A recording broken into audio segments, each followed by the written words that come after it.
Hello there, everyone. As soon as I start chilling, I hear my email going off. I hear it's my email going off.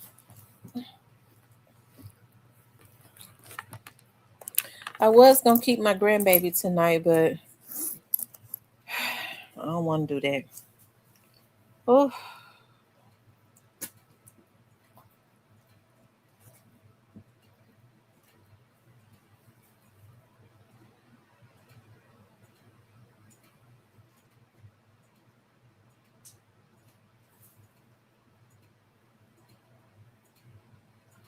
hold on, you guys.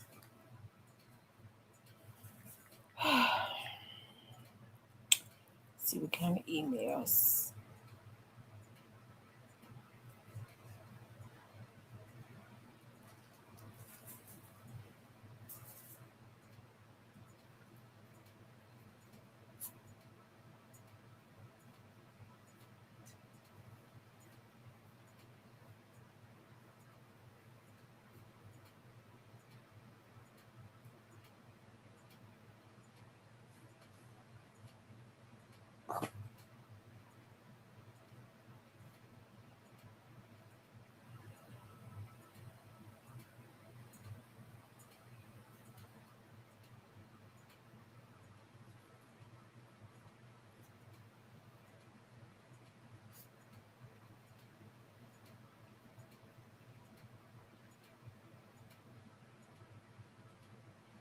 Okay, you guys.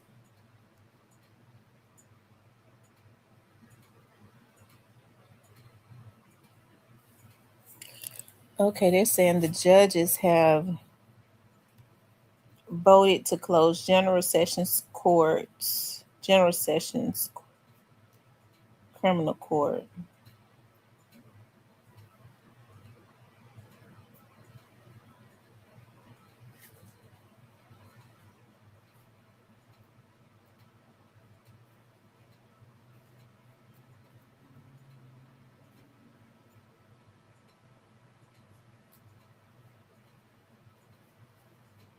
Okay, you guys.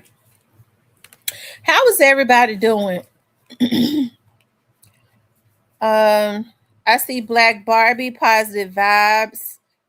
Um, Jocelyn Williams.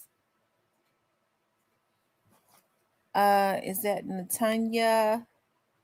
Little Miss Muffin, Stanley, Patrick, new to you. We're gonna wait for more people to start coming in. Rochelle, how is everybody doing?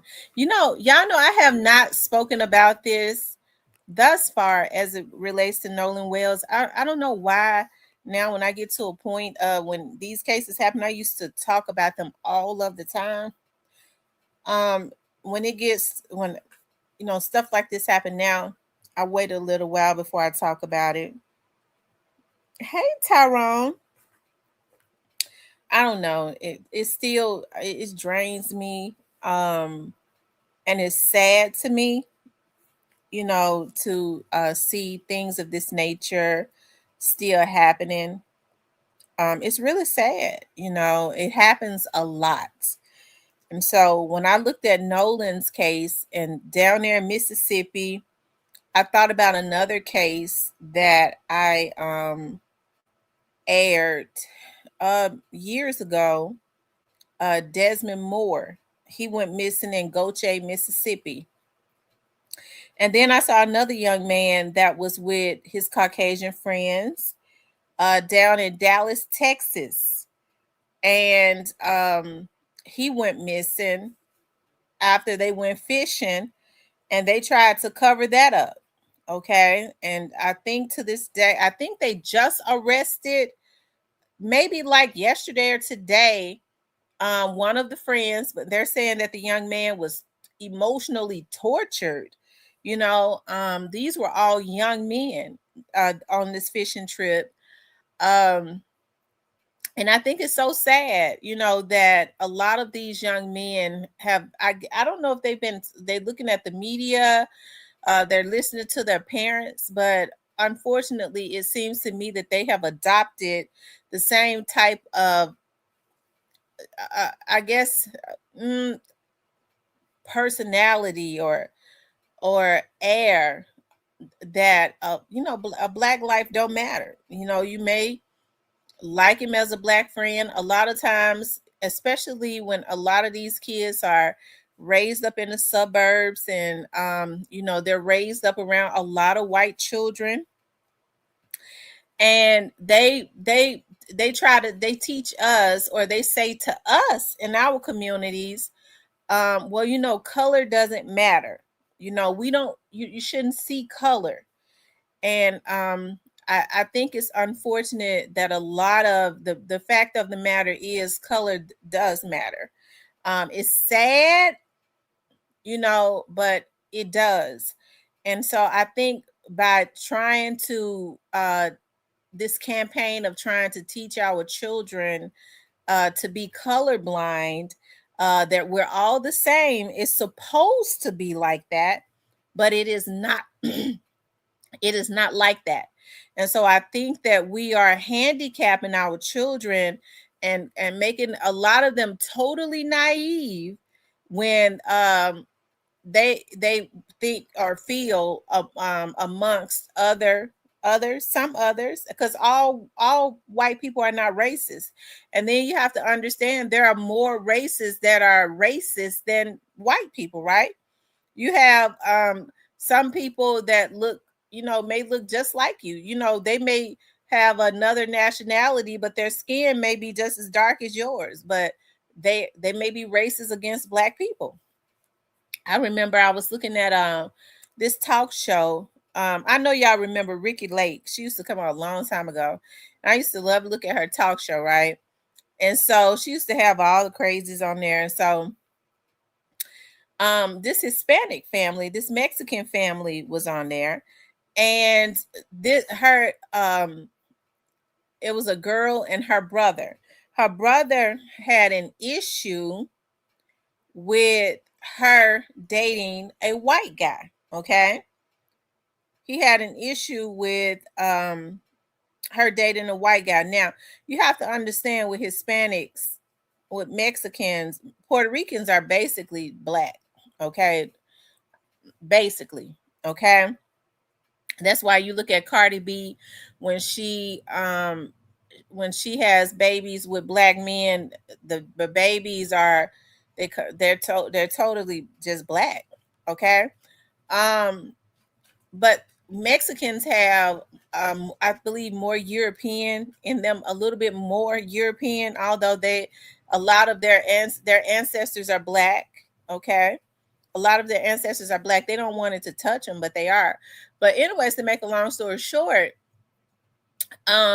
so her brother had an issue with her dating a white guy, and he says, just as bold on Ricky Lake, well, I have issues with her dating a white guy because I want her to date a Mexican guy. Like, we have strong family values, and my thing is, if she'll date a white guy, I'm sure that there's some black guy that she'll mess around and date out there. And she says, no, sir. No, sir. I am not going to be. I would never do something like that. I would never date a black guy, somebody that's all in gangs and caught all up in gangs. No, no. He never has to worry about me dating a black guy.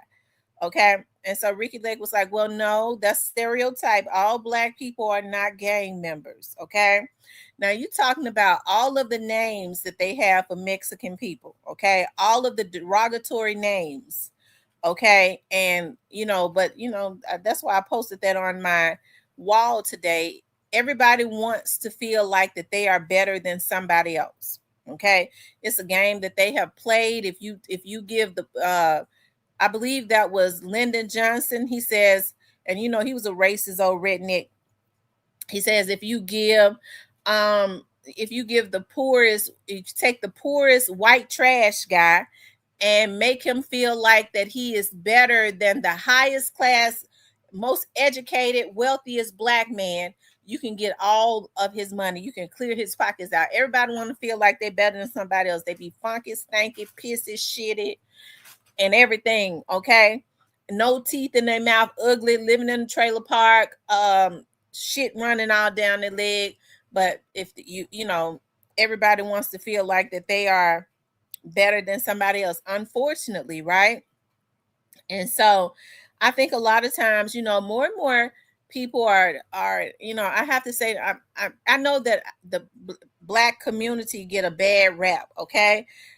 We keep the news media in business, right? So that's why they go into the hoods, and they're never going to talk about all of the black women, you know, that are single mothers that are going back and getting their education and getting better jobs and bettering their lives. They're just going to talk about a single black mothers. They're going to give you the percentage on that, okay?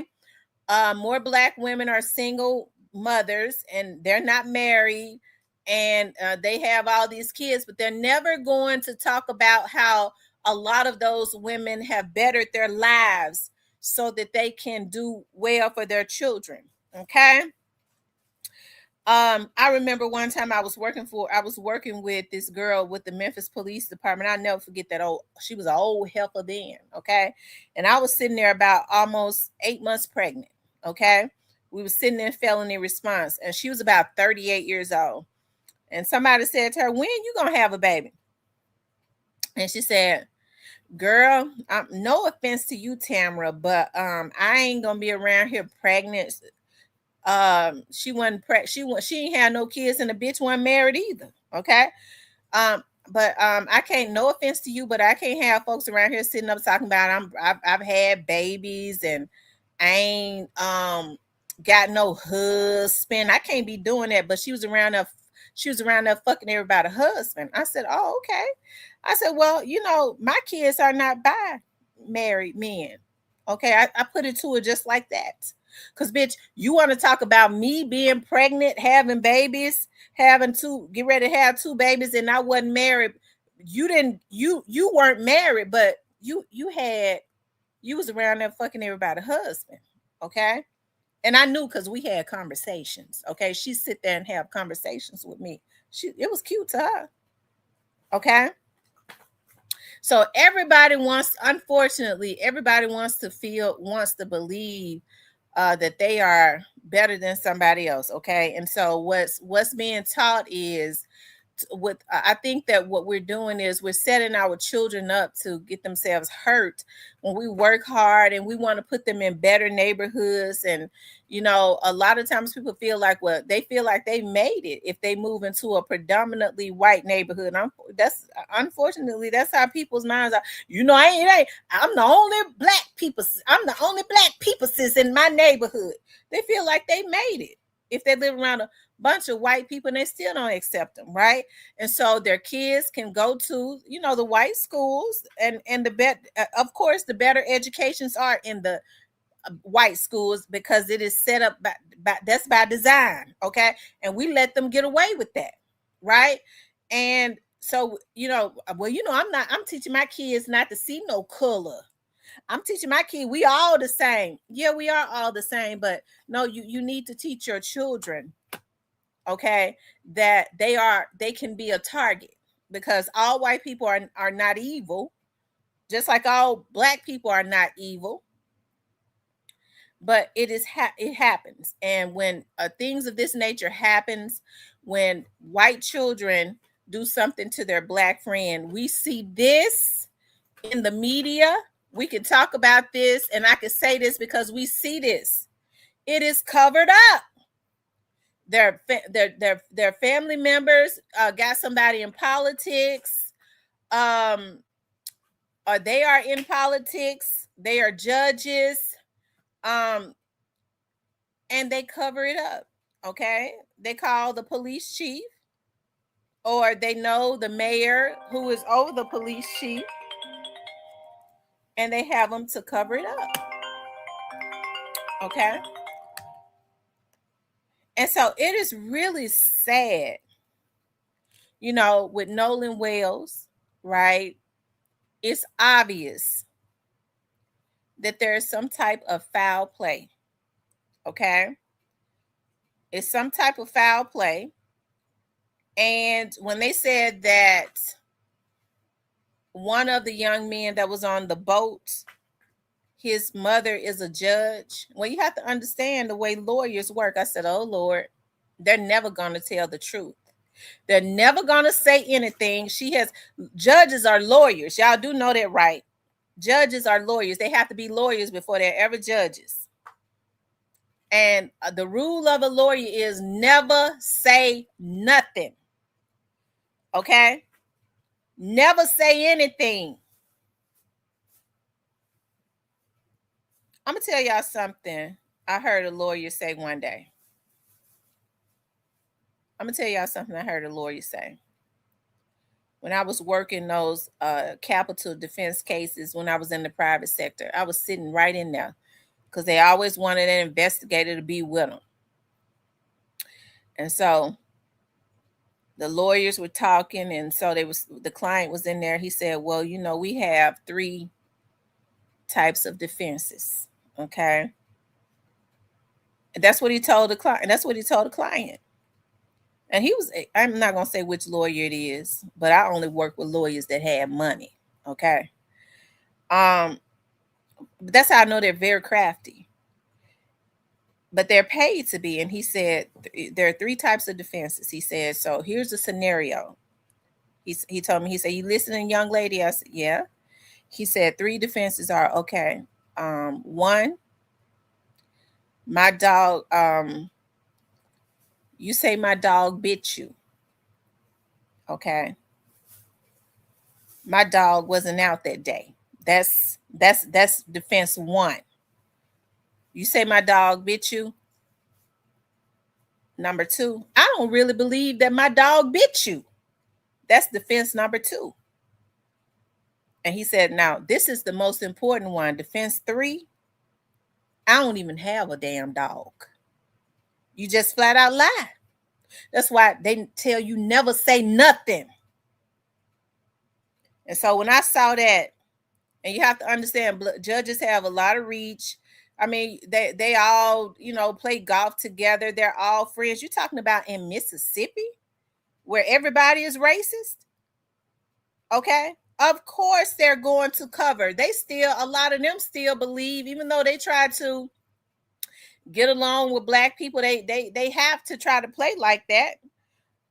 So that they can, get the votes of the black people, or they want to, we're all one. They don't believe that, especially not down deep in the Mississippi Delta. And so it's so unfortunate because they're going to try to do everything that they can to ensure that Nolan, who had every right to believe that he was equal to all of those white kids that he was with. But a lot of these white kids, they listen to their parents at the dinner table. They still have dinner together. They listen to all of the other judges and all of the other their parents, business partners and other politicians that they have dinner with when they cracking jokes as it relates to black people. And then they'll tell them, well, we don't say racial slurs, at least not in public. You can get sued, and you don't want to have to go through all of the shenanigans that you'll have to go through. So they teach them, you keep it quiet. And they tell them flat out, because of all of the things that could happen. And in their mind, they're saying to them, and we have to do this because now you're not free. Freedom of speech is not really freedom of speech anymore. And if we don't want to have any issues in life, then we have to go along to get along. But secretly, when we're with the other judges and the police officers, that they all play golf with, and the mayor who is over the police officers, who they can make a call, the judges can make a call to, okay, to ensure that investigations are not done as they should, especially in these small ass towns.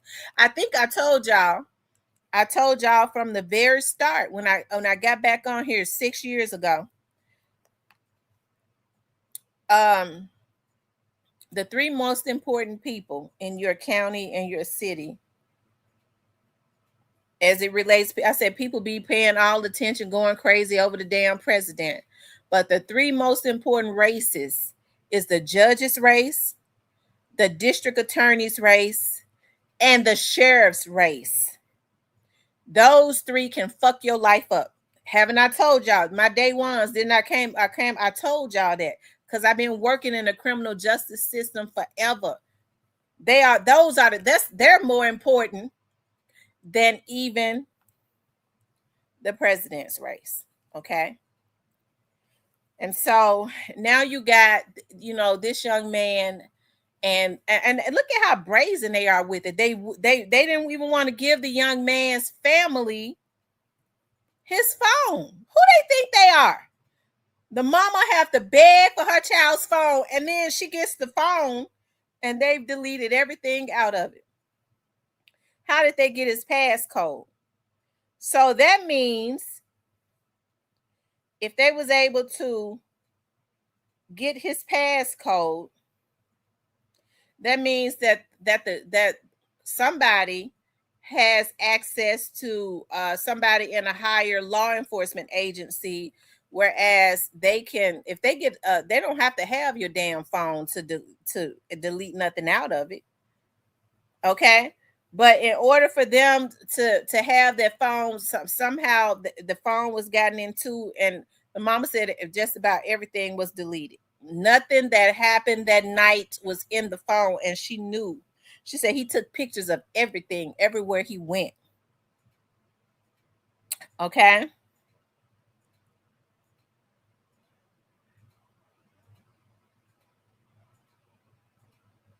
And so it's going to be interesting to see. I don't have hope, because I've seen how this has turned out, especially when you start going further down south, especially in Mississippi. I don't even trust MBI in Mississippi. They don't even get justice for Black people. MBI would be the FBI down there. They don't even get justice. Okay.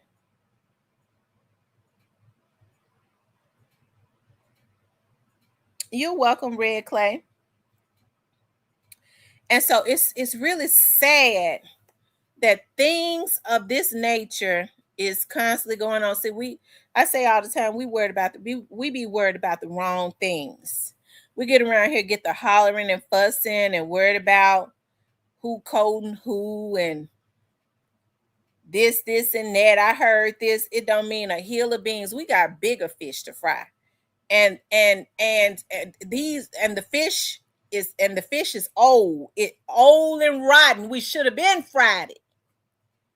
Okay, but we don't deal with issues like this until it's staring us in our front door. Don't you know, if we all got children, okay, that this is our issue? If we have Black children, Black grandchildren, it's our problem.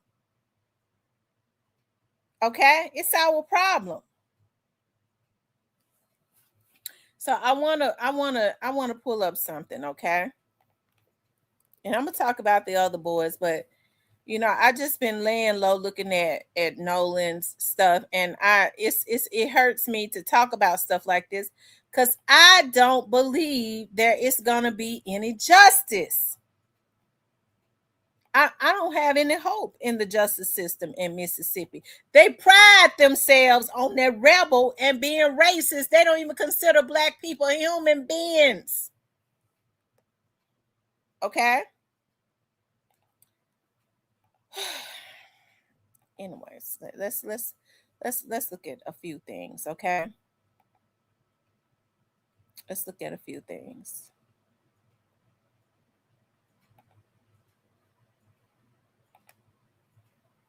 Now they're saying that Attorney Ben Crump is saying there's a photo of Nolan showing, and the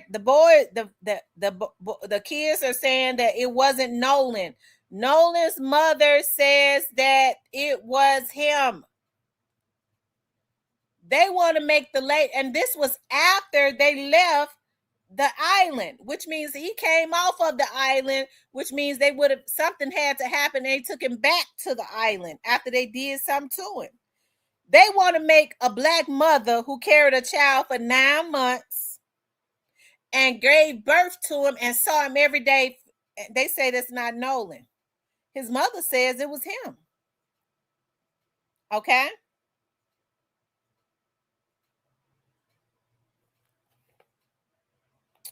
Now, who is this old man right here? Why he in there with them damn kids? He don't look right. Okay. Attorney Ben Crump claims a photo proves 18-year-old Nolan Wells was alive hours before his body was found on a Mississippi island. Nolan was reported missing around 3 p.m. on July 6th. According to Crump, the college football player was at a residential pool party with friends on July 5th. The photo was originally posted on Instagram by Chanel Tyrod TV, a user with 85 followers. Her bio reads true crime investigation, celebrity gossip, and trending topics. The photo shows a black teen in a swimming pool with at least 24 white teens. Fireworks and 2 cans of beer are marked in red next to the pool. Crump, who is representing Nolan's family, shared the photo on the Instagram page. In the caption, Crump wrote, "The streets are talking." Now listen, I don't know if these are facts or rumor because no official statement have been confirmed. We sometimes have to follow all clues until the truth is found. He continued, social media allegations claim a photo exists of Nolan at a land-based pool party in Jackson County at 1 a.m. on July 5th. Police say Nolan traveled to Horn Island with several friends on a boat to celebrate the 4th of July holiday. His friends, including a judge's son, left the island without him hours later. Nolan's body was found face down in shallow water near the shoreline on Horn Island on Monday. So it seemed like to me that there was a fight and they took his head and pushed it down in that water, okay, until he stopped breathing. I think that's what it was. That's exactly what they did to him. Okay. You never know. He might have been dating a white girl and somebody had an issue with that. But one thing that we do know, none of those white kids are going to break and tell on the other one. That week I can promise you. Okay. An autopsy determined he drowned. There were no signs of foul play or trauma on his body. Crump said Nolan was an excellent swimmer. Okay, right. Okay, so they took his head and put it down, held his head down in that water where he couldn't get no air and drowned him. That's what happened. Okay, Crump pointed out several discrepancies, such as Nolan's cell phone was not on him and messages on his phone was deleted. The family used the Life 360 GPS tracking app to locate his phone at a friend's house. The friend said Nolan left his phone on the boat. This does not smell right, the Reverend Al Sharpton said at a news conference. Some people are saying, Reverend, are you bringing race in? Now, let me just say this, okay? Let me finish reading this. I'm going to talk about them, okay? Well, we're not bringing race in, he says, but we're not discounting race either because we don't know what it is. So to tell us, don't rush to judgment saying it was racist is fine. But then I'm telling you, don't rush to judgment saying it was not racism because we don't know. Former NFL player Colin Kaepernick and Tyler Perry paid the expenses to fly Nolan's body to Washington, D.C. for an independent autopsy. It is not adding up. And that's why the family, at their best behest, we had an independent autopsy being performed. Crump said Friday, we had his body flown from Mississippi to Washington, D.C. because his family wanted to make sure that they had a doctor who had no ties to Mississippi law enforcement to do independent examination on their son. The results of the second autopsy will be announced very soon, said Crump. Kaepernick and Perry are paying for Nolan's funeral and memorial services, okay? Now, that's the best thing that could have happened, okay? That's the best thing that could have happened. His mother says, okay, and I'm getting ready to pull up that interview. His mother says that she had the Life 360 on his phone and it was showing that he was on land. Now, why did they delete his messages? Was he trying to call for help? Was he trying to call his mother for help or something? So why would they take his phone to delete all of his messages? Okay. Hold on 1 second, you all.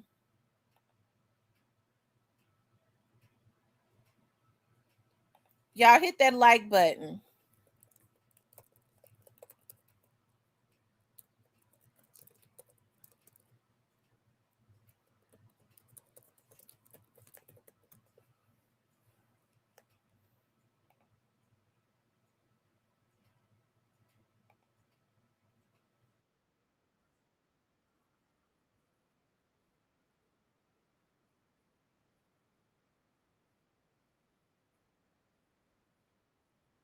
Circumstances, know how extremely tough it must be, and we can express our how sorry we are for you and your family. And first question, how are you two holding up?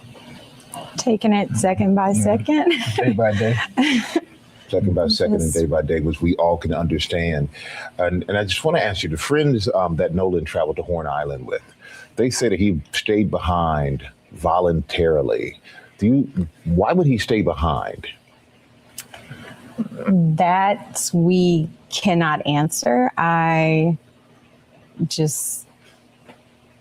can't fathom why he would. Like, I don't know why he would. We always taught him to, if you go with a group, you stay with a group. Mm-hmm. Even when he was in college, he would say, Dad, well, we're gonna ride down to a party or something in another city. So I was out telling him, look, if you go with 5, you come back with 5. Do not separate from your group. Because I always said safety is in numbers. Mm-hmm. And he always said, yes, sir. So he knew to stay with his group. So why would he split from his group? I don't know. So that would have been unusual for him to split from the group. Yeah. And you said he would always check in with you. Did he check in with you that day? So that day, no, I don't. But of course, too, they were on the boat, and usually when he is out there with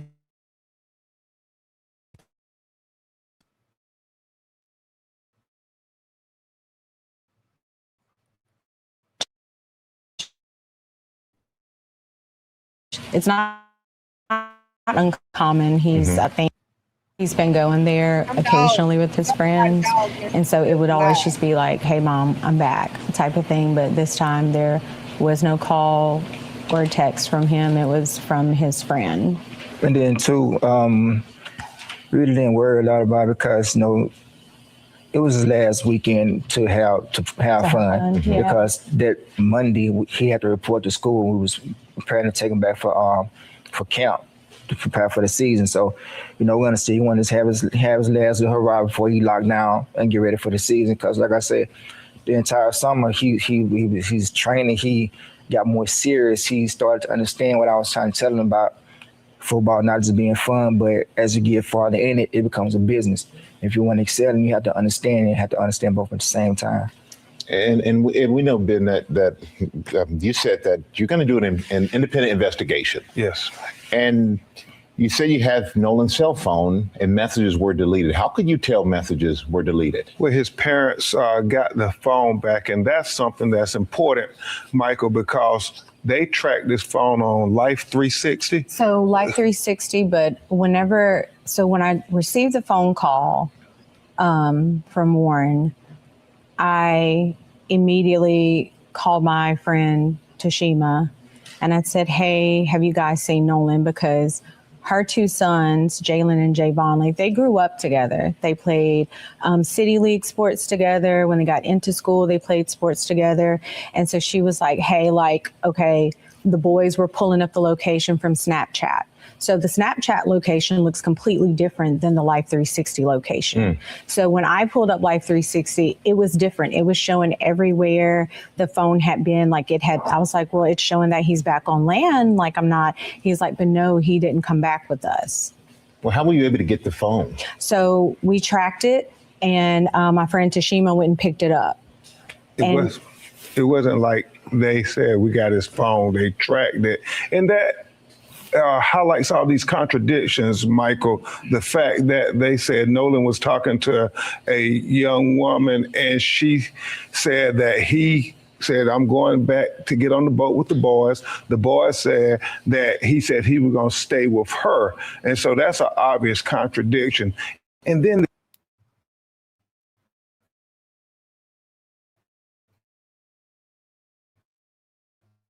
it's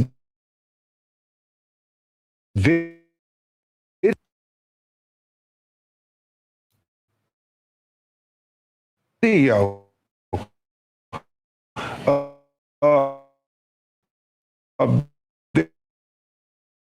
this. Nolan is saying, give me my freaking phone. What are you freaking doing? And so then his phone ends up missing. I don't know any teenagers, Michael Strahan, who says, if you believe that story, I'm gonna stay behind and I'm gonna leave my phone. I mean, no young person leaves their cell phone. And so then there's so many things their parents were telling us about. Even why didn't his body wash up with the tide on Sunday? Why would it come on Monday? It's not adding up. And that is the problem when you think about the history of Mississippi. Yeah, so there's so many questions that need to be answered. And is there anything you'd like people to know about Nolan? What would you like them to know about your son?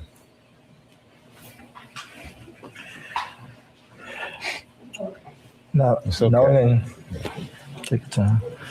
Nolan was very loving. He was liked by all. It was not a friend he couldn't make. No, we'll be right back with more for the parents of Nolan Wells and attorney Ben Crump. We're back now on GMA with the parents of Nolan Wells, Christina and Elmore Wansley.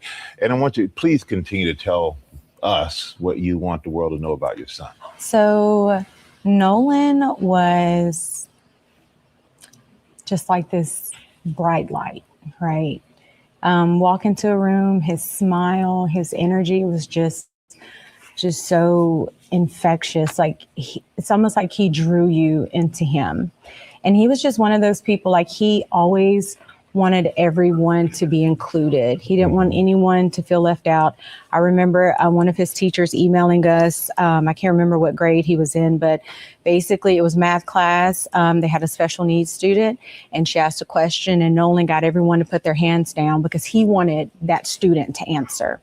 And so student answers the question and she was like, Christine, the classroom, Nolan went crazy and everyone else started going crazy, just celebrating that child. Mm-hmm. Making them feel included. And that was the person he was. Like he loved everyone.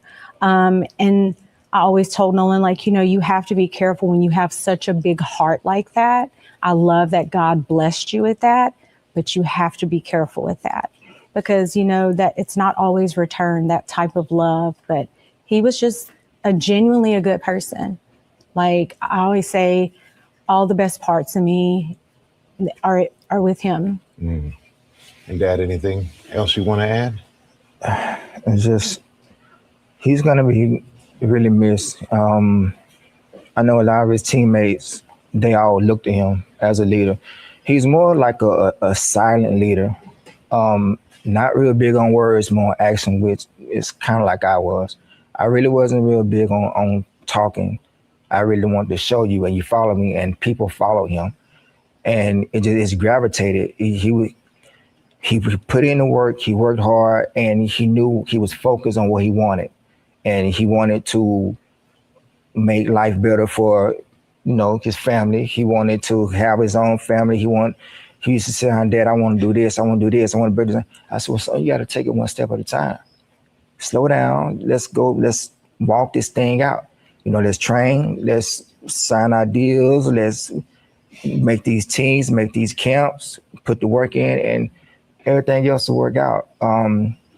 Even his baby brother, their bond got even stronger because now I have a big brother that he's finna do something. So now I want to outdo that. So his focus and his confidence has got even better. So I was looking forward to both of them having outstanding years. Seasons, It seemed like he inspired in the home and he inspired Absolutely. outside of the home. And Attorney Crump, where do we go from here? What's next? Well, the deleted messages that Christina was going to So- briefly touch on, we want to Yeah. get so the phone to and figure that out. backtrack on that, when we finally got his phone, me and my sister went through the phone. We went in his Snapchat. He had 2 accounts, absolutely nothing. It wasn't even 24 hours, which is how long videos and pictures stay in Snapchat.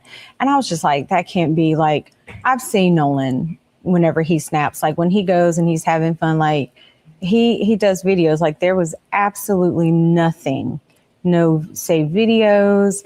And even my sister was like, yeah, that's suspicious, Michael, we're having an independent autopsy done at the behest of his family. Colin Kaepernick helped pay for the independent autopsy. We flew his body up from Mississippi to D.C. because they wanted an autopsy done by a person with no interaction with the Mississippi law enforcement, because there's an issue of trust here that is really important. And the fact that they keep trying to say, we're suggesting it was a drowning, but nobody out there reported him drowning, it's not adding up, Michael Strahan. It is not adding up. And honestly, we are doing this because at the end of the day, I would hope any parent would fight for their kids to find out if anything happened, what did happen.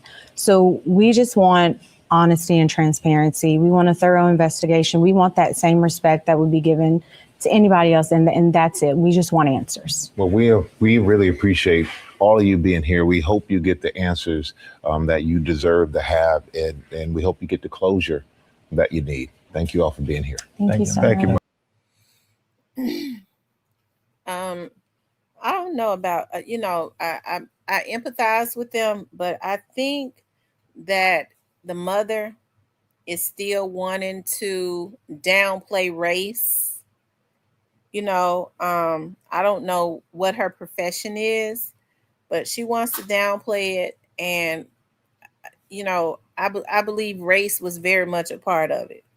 And no other white kid was out there that was hurt out there. What made them think that they could just do that to the one black child that was out there and get away with it? Okay.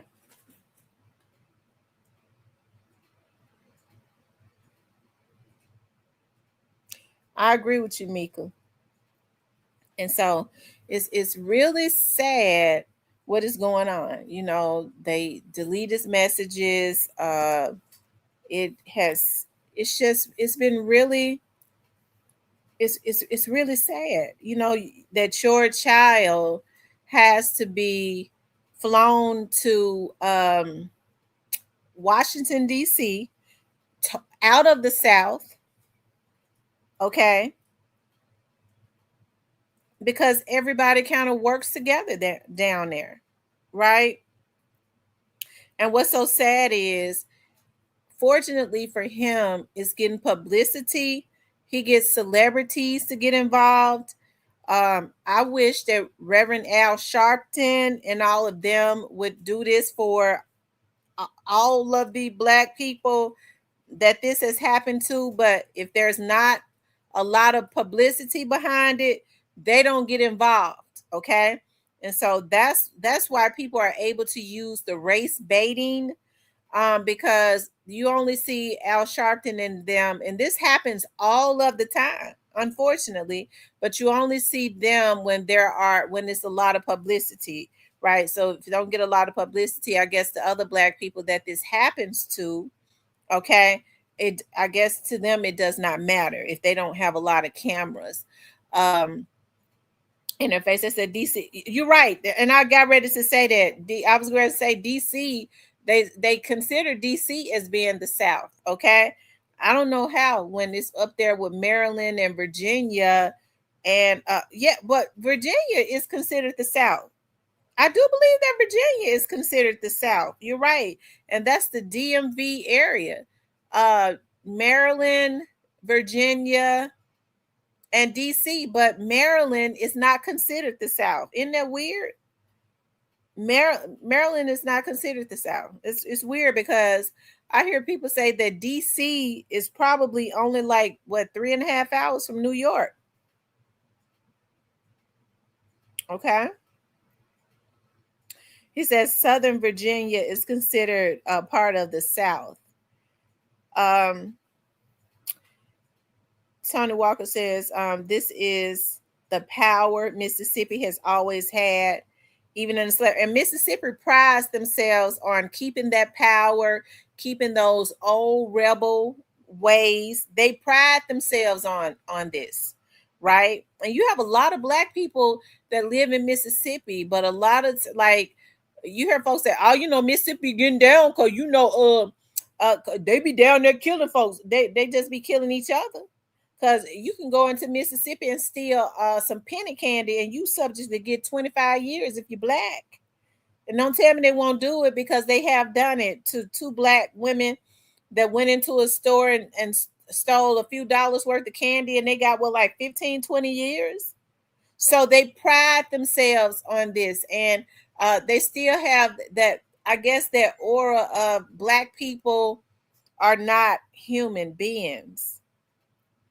And so even when you start going further down in Mississippi, you still have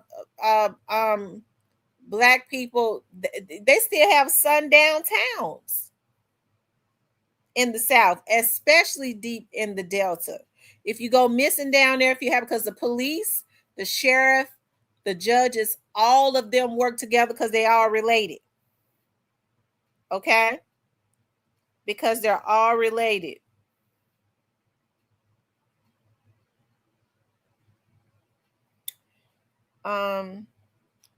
It says Mississippi, the land of lynchings, and they still use it as a stage to do it to this day. It says they're gonna be real quiet about it. They're just waiting for the publicity to kind of die down. The news will start talking about something else. And so we do know with the attorneys, with the judge lady, they're going to play the long game. And the long game is being quiet, deny till you die, and it'll go away. And so that's why it is it's good to stay on stuff like this. But what kind of real investigation is he going to get? MBI can't be trusted. MBI can't be trusted. They cover up stuff. You definitely can't trust the police departments and the other politicians. So is he going to really get some justice? He said, public service announcement: no driver license in Mississippi will cost you thousands. Wow. You all make sure y'all hit the like button. Hold on one second.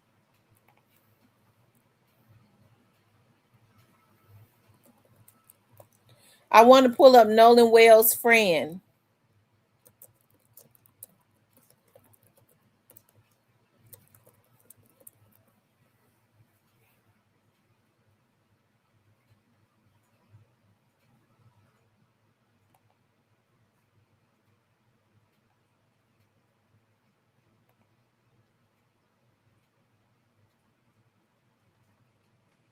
Y'all make sure y'all hit that like button. Please like, share, and subscribe.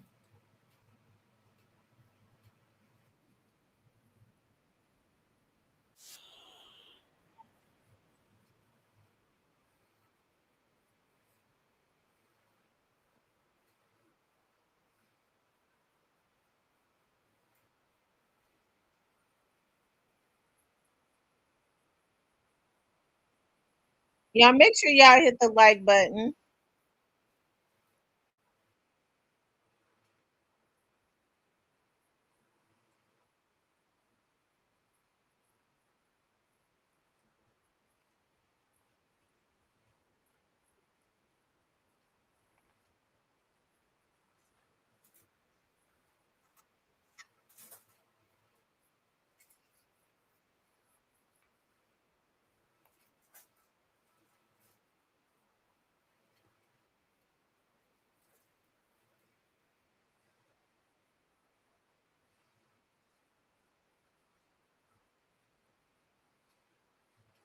Hold on, you guys. Let me see.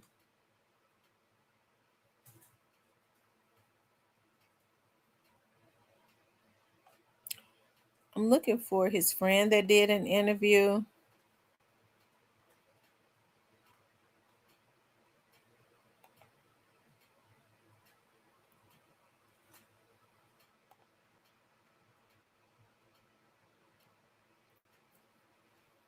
Y'all hit that like button for me.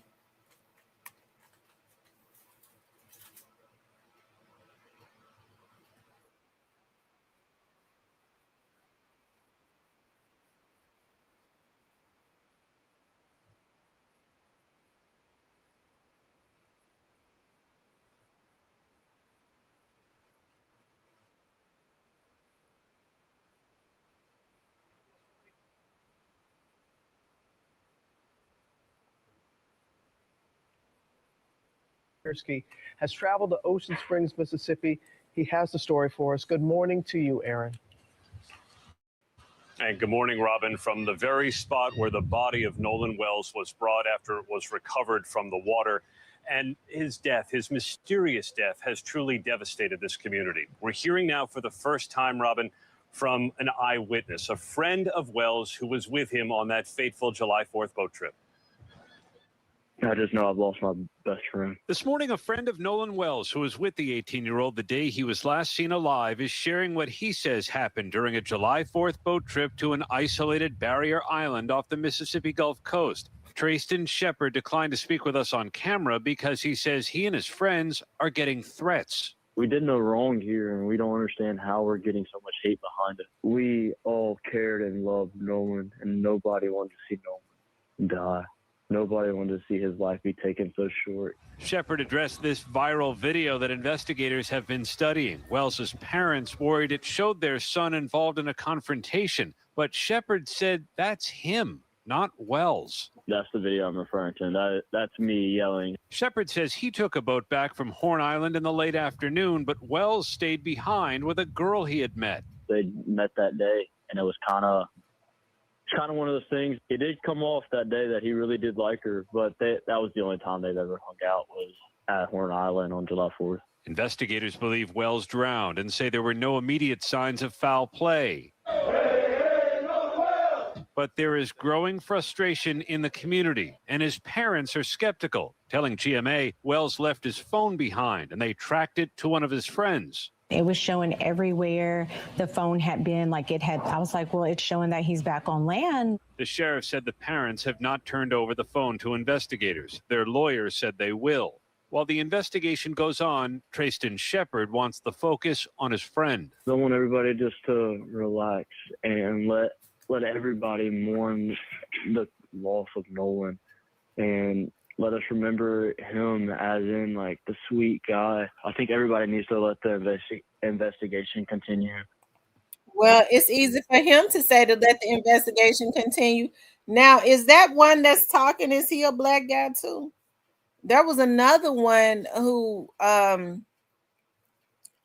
think he was on TMZ. Now, I think I'm at TMZ. Let me see.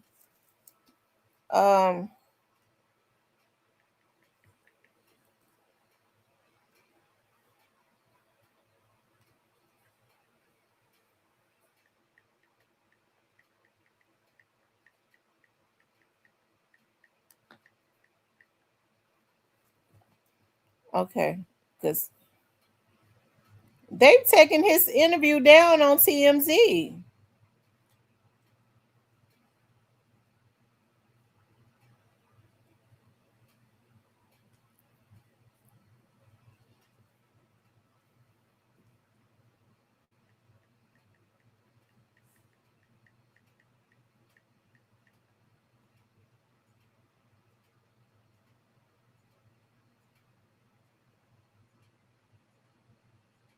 Y'all, they took the young man down.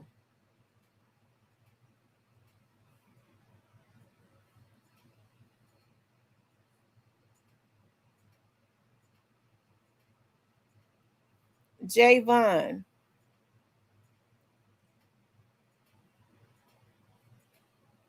Hold on.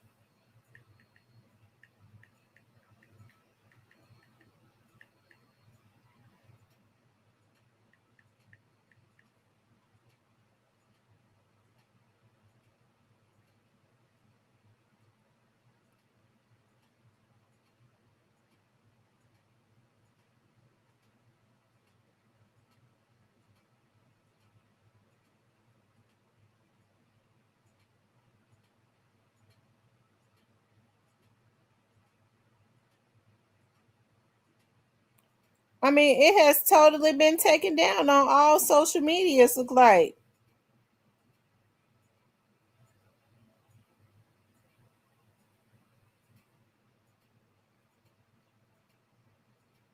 I had to go to somebody else who actually recorded it. Ranger offers over 1 million high-quality products, from motors and belts to switches and sensors, helping maintenance engineers keep production lines moving.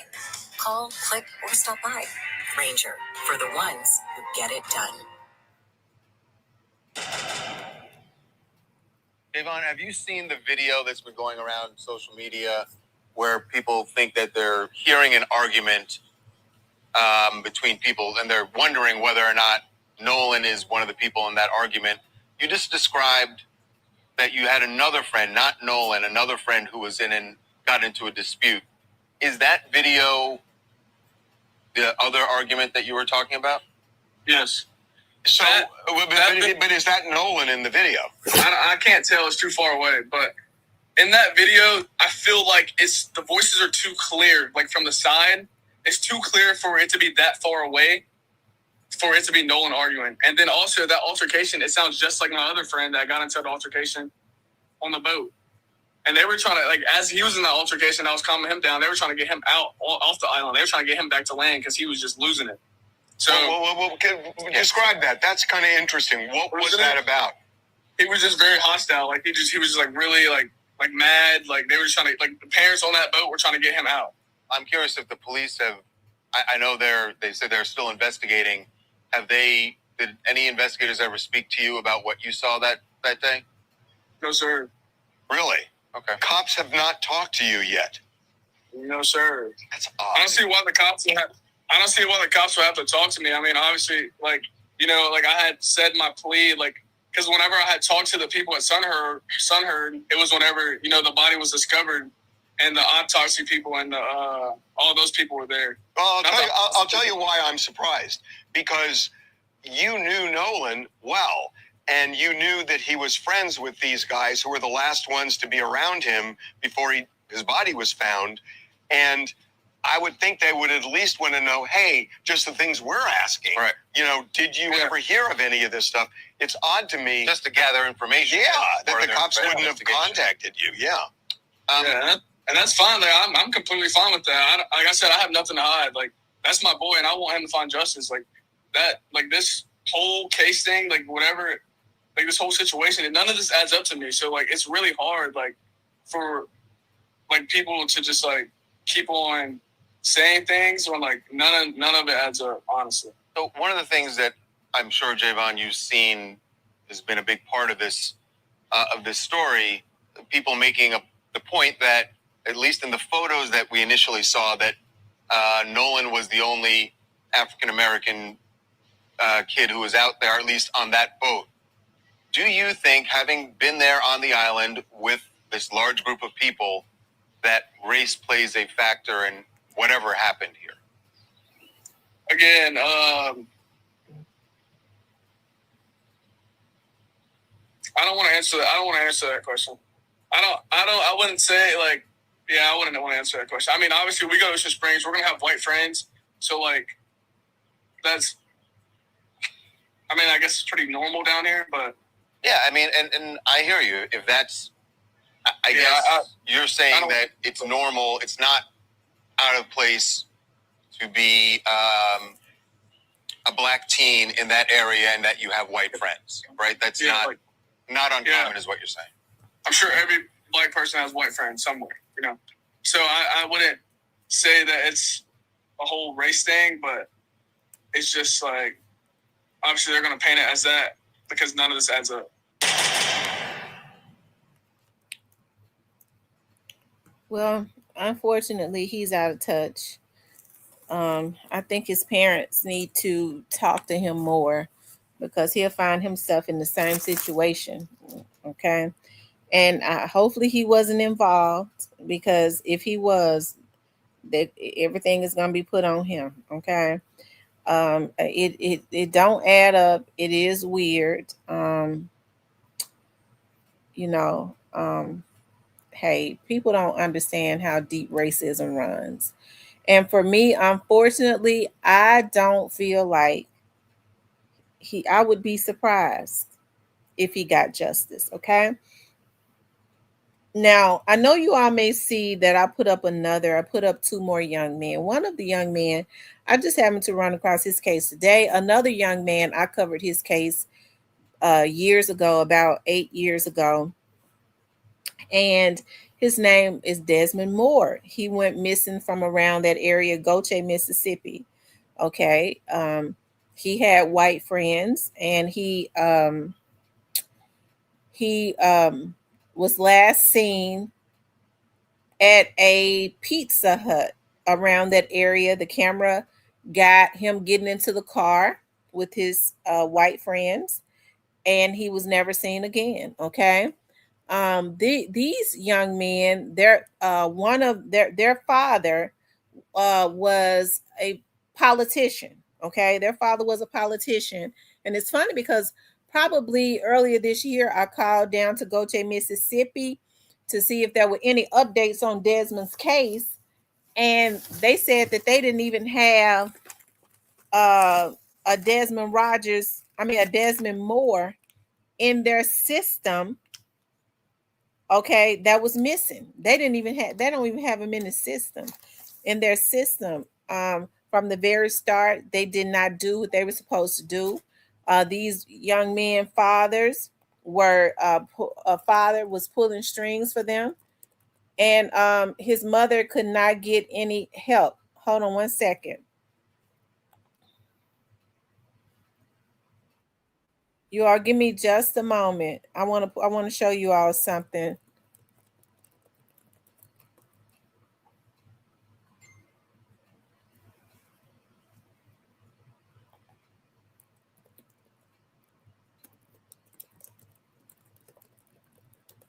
Y'all hit that like button for me. Okay, so I did this video.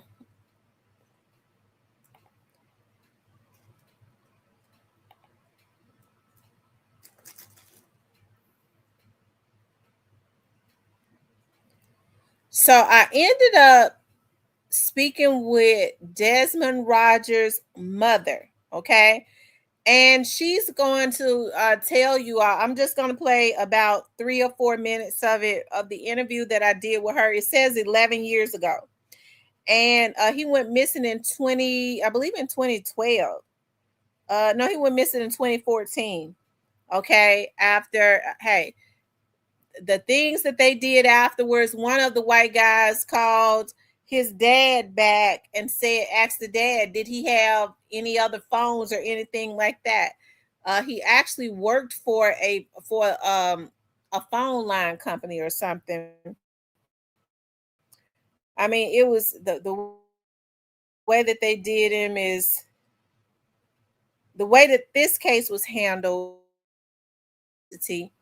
but it was the same things that happened. These boys' dad is a politician. You couldn't get the Goche, Mississippi Police Department to do anything. Okay.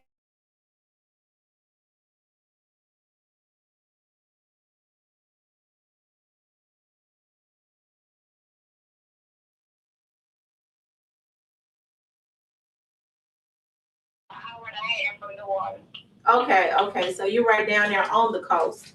And is that like a little small town in Mississippi? Yes, it's a little small town. You in and you out. Okay. So, who was Desmond Moore to you? Well, that is my oldest son. I have 3 kids, and he's the oldest. Okay. Tell my audience what kind of person your son Desmond was. Desmond is very outgoing, loving. He has a very kind heart. He'll help anybody if he can. He's loyal.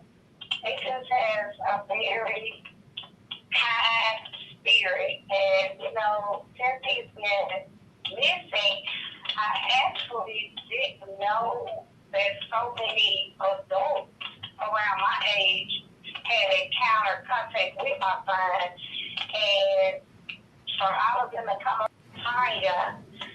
said that he told her that he was going with his white friend and he'll be right back. Okay, and these were all male whites? Hi. These were all male whites? Yeah, male. Okay. Okay, so you were out of town when he left home? Yes. Okay. So did you know anything? Had you ever met these particular friends before?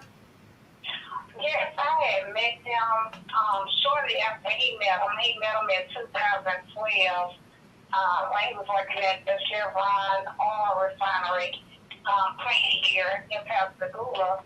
And they had became friends. When he became friends with one, and then the other one was the brother to the one that he became friends with.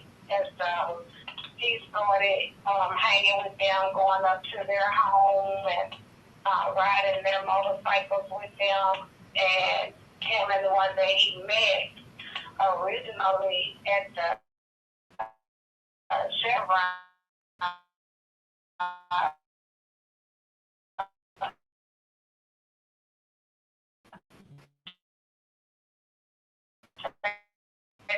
Became real good friends.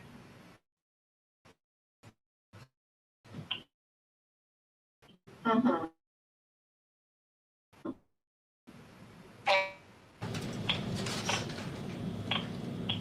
So his female friend said that he told her he was going up to the Pizza Hut. Am I right? No, he told her he was going with his white friend. He never actually told her the location. How I found out the location is later. I found out the location later through his Facebook messages. Okay. Okay, but did he leave walking? Yes, he left walking. Okay. It's about a 15-minute walk. When I did the walk to set up a timeline, because I was trying to figure out which way he would have left from the house, because he could have left 3 different, ways. So me and my mom and a friend of ours, all 3 of us left the house at the same time, and we all arrived at the Pizza Hut like within seconds of each other. So basically, it's about a 15-minute walk. Mm-hmm. So when did you realize that something had gone wrong? When his girlfriend called me Monday evening, I had just got on the highway to come back home. And at that point in time, she called to tell me that Desmond was missing, that he left her at my house and he never came back. And originally, she thought maybe he had left and wanted to be with another girl, but in my mind, I'm saying that makes no sense. Why would he leave you at my house? Right. And he knows how I am, especially a whole weekend. That just makes no sense. So I was kind of irritated at the fact that she waited so long to contact me.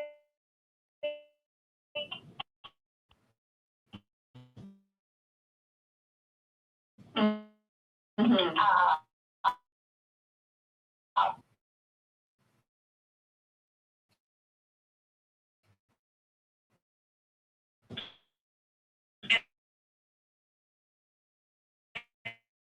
This point in time with her knowing how Gibson is, definitely by Sunday morning, if he was not back here, you should have contacted me then. Don't wait till 5-something is Monday evening to call me.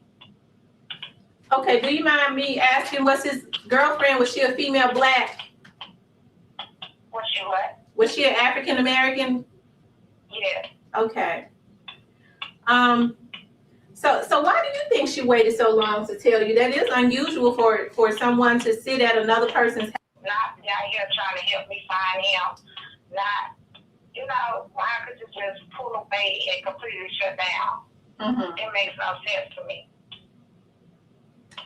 Okay, now the male whites, his white friends, as she said, he said that he was supposed to go meet Did you ever speak with them?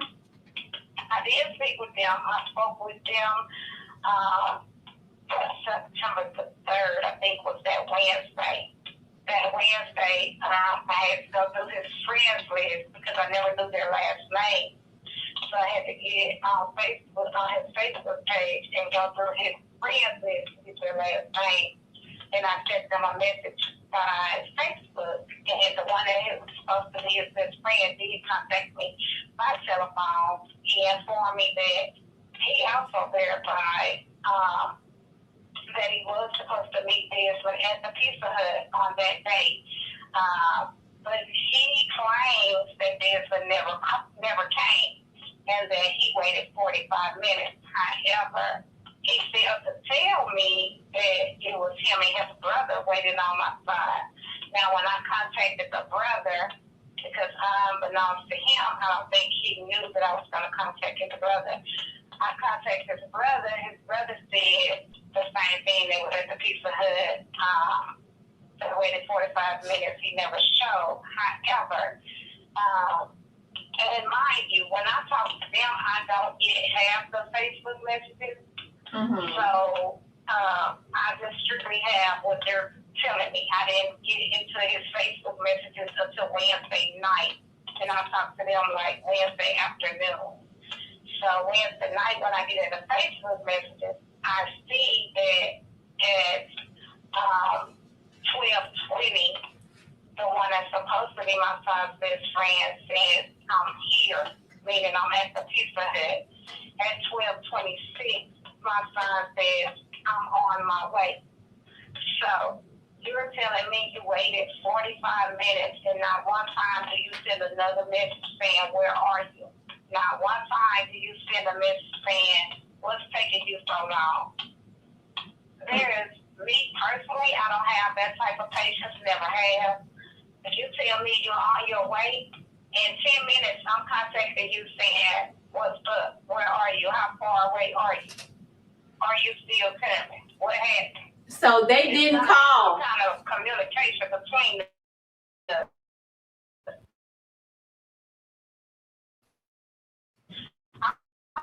I'm not even gonna wait on you.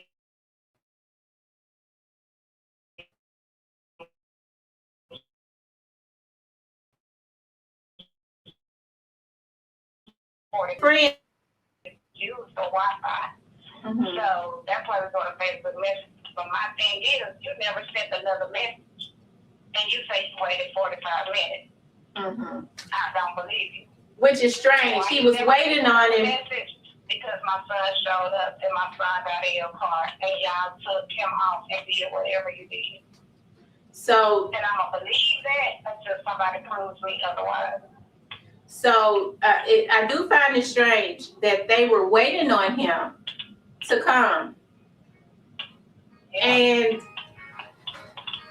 they were waiting on him to come. The last message was he was at the Pizza Hut, and your son sent him a message and said he was on his way. They're saying that your son never made it, but there was never another message asking where he was.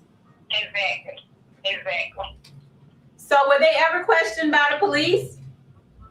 They were never brought in by the police. The sheriff's department, it was a lieutenant that was fired shortly after. He talked to them over the phone. And when he spoke to them over the phone, he spoke to the one that was supposed to be my son's best friend, called him back first. And he claimed he was by himself at the Pizza Hut. However, so straight out the gate, that was a lie. However, when the other brother called, the other brother said, yes, my brother waited for him at the Pizza Hut. So automatically, the lieutenant is like, wait a minute, your brother said you wasn't nowhere in the car. And so then the interview got shut down quickly because now the brother feels like that the lieutenant is trying to play him against his brother. Mm-hmm. But actually, I was in the office during both phone calls. So he wasn't being played. His brother did say that he was by himself at the Pizza Hut. So they had two completely different stories. Two completely different stories. But my thing is, the truth stands alone. So why are you lying about something so simple as to whether you had someone with you or you were by yourself? So if you're lying straight out the gate, it's some more lies that follows that lie. Not only that, because the police did not move when I found the police report, I had to get out and do my own investigative work, which is how I got the Facebook messages and found out exactly what friends he was supposed to meet and where and all of his stuff. I was handing out flyers and someone gave me the tag number to the car that they say they saw my son get in. He described the car as best as he could, but most importantly, he gave me the tag number. I gave it to the sheriff's department at the time who was working on the case. At that point in time, Goshay demanded to be the lead investigator, and the lieutenant called me and was like, well, Lieutenant Moore, you didn't call and give us this information. And I bluntly told him, because you didn't give a damn. So someone, y'all made out, I wish you could see the actual police report that they have called themselves make it.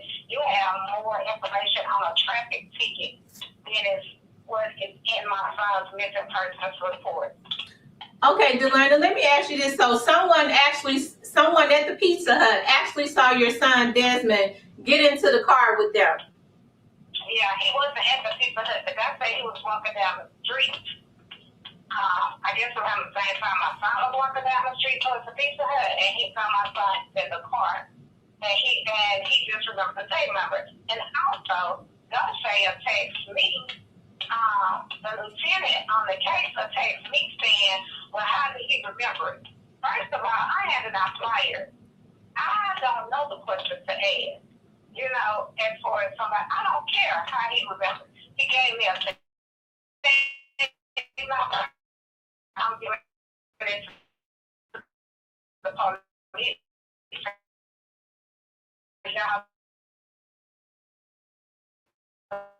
Run the tag number, see who it comes back to. It comes back to the Father of the two male whites, which were his best friends that he was supposed to meet. Yeah. So however, the brothers swear up and down that they never came to Mississippi in that car because they live in Grand Bay, Alabama. So if you never came to Mississippi in that car, I have never been to a police academy, but this is just basic common sense to me. If you never came to Mississippi, how can someone who lives in Mississippi get your tag number and describe your car? Absolutely. If you say you never drove that car on that day, you drove a total different car. Wow. So how far is Alabama? The killer part is the police contacts the father about the car. The father tells them he's not cooperating. He's not bringing nothing to Mississippi. He knows his wife. His boys have lawyers. He told his boys not to cooperate. They actually hid the car. Then I was told about a month and a half into the investigation that they found the car hidden on some other property of the father's or another relative. They found the car. So why are you hiding a car that you never drove to Mississippi? To this day, that car has not been searched. They had time to burn the car, sell the car, crush the car. You know why the car has not been searched? And this is why I'm dealing with anger. The car has not been searched because they said they need an eyewitness that puts my son in the car. No judge is what I was told. No judge on the Gulf Coast would give them a search warrant to search that car. I've never heard of such. You got people on death row for much less. I've never heard of such. Absolutely. What do you mean? They lied about the car. So Delana, how far is a witness from Mississippi that gave me the tag number to the car? How far is Grand Prairie, Alabama? They make me nauseated. just to say that, just to even mention them in this interview, it makes me sick to my stomach because I've been lied on. They've lied to different search groups that have wanted to help me early in the investigation and told them that the family is not cooperated. But I'm the one that's out here was beating the streets down, still doing it. I'm the one, and then when I kept telling them that family has a lot of private property, hunting ground. He kept saying, well, Miss Moore, you know you can't go on private property. Well, Miss Moore, you know it's illegal to go on private property. I said, well, you can go on, but it's a judge, everything, no judge will give them. How is it no judge will give you the search private property of someone possibly being hurt, held against their will, or even, God forbid, murder? But you can get a warrant to, kick down a house that might be selling crack and milk. So, Delaney, how far is Grand Prairie, Alabama from Goche, Mississippi? Since the boys supposedly live in that town. Grand Bay is nowhere. Grand Bay is up the road. You'll be there in 20 minutes. Okay. So it wasn't unusual for them to come to that town. Of course, they had to because he was supposedly the best friend of your son. Exactly. Well, originally when my son first met them, they was not living in Grand Bay, Alabama. They were living in Hurley, Mississippi. Okay. All right, Delaney, hold on 1 second because we need to take a break and we'll be right back.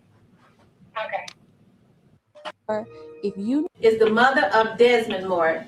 Desmond Moore went missing from Goche, Mississippi. That's down there on the coast, about an hour from Louisiana. He went missing back in August.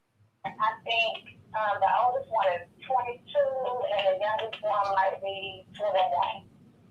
How many police officers does the Goche Police Department have? I've never, cause see, I've never. It's trying to make the police get up and do their job and stop trying to cover up, stop telling me lies, stop telling me you're doing this.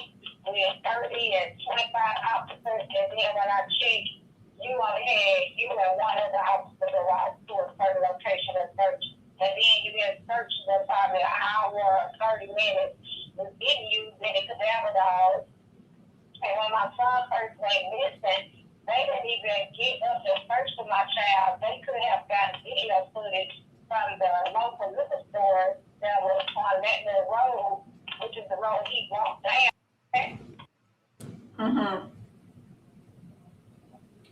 So until they bring me a body. So they bring me a body saying that do you think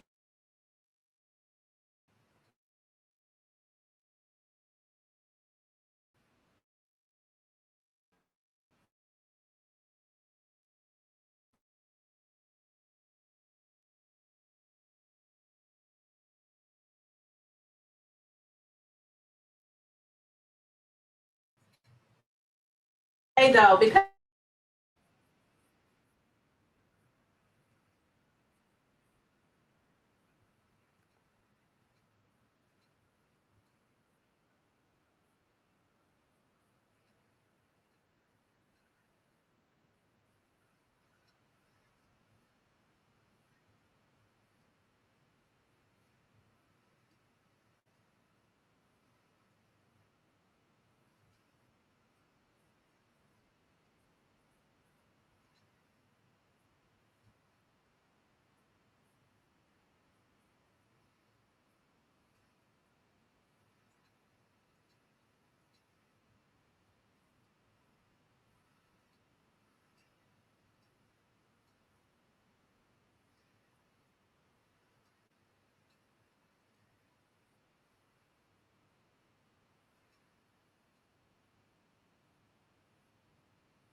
You all can't hear the interview. Can y'all hear me?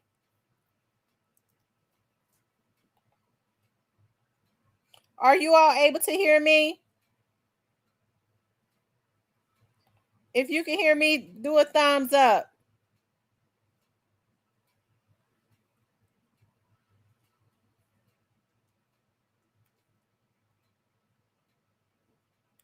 If y'all can hear me, give me a thumbs up.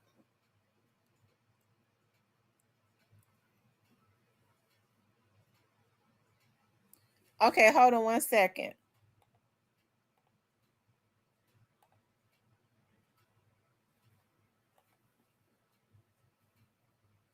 He's been out for months Right. because he wasn't working. Can y'all hear the interview and now? I guess what I was getting at is, and if they were afraid, maybe, you know, if the phone If y'all was can on hear the him, interview, give me a thumbs that he up. could be located if they did something to him. You know what I mean?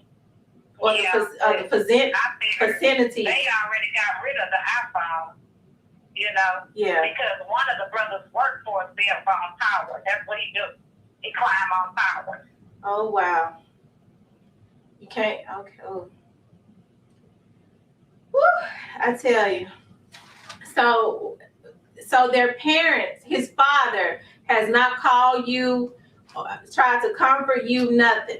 Has not spoken to you at all, the two boys' fathers. Oh, no. They don't even call. That's what I'm saying. They don't even call. And I have a lady out of Albany, Mississippi, Miss Barbara Hayes, she created the Bring Desmond Home page. And she sent a friend request to Brandon and was trying to reach out to his friends, you know, to help with the search. He had accepted it, but then rejected it or whatever. If you were so close to my son, why aren't you concerned with trying to find him? So he accepted it and then deleted her as a friend. Correct. They said like within a matter of minutes. Once he found out that it was about Desmond, that it was his page, his missing persons page. I guess so. And this was supposedly his best friend. No, that's the best friend brother. But he was supposed to be his friend also. Right. And he was actually with his brother that day when they went and met Desmond, right? Yes. And also, before I forget, when he went to my ex-husband's house, the first thing he tells my ex-husband is, well, you know, Desmond owed me $700. He had bailed my son out like a year ago. But Desmond had. I believe that is the reason that Desmond went missing.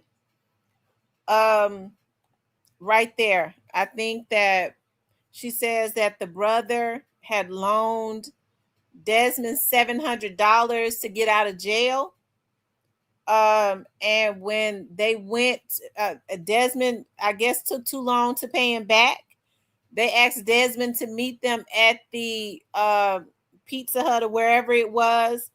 And I think when he didn't have the money, they killed him. They took him and they killed him. I think he decided he's going to either give me my money or I'm going to kill him. And he killed him.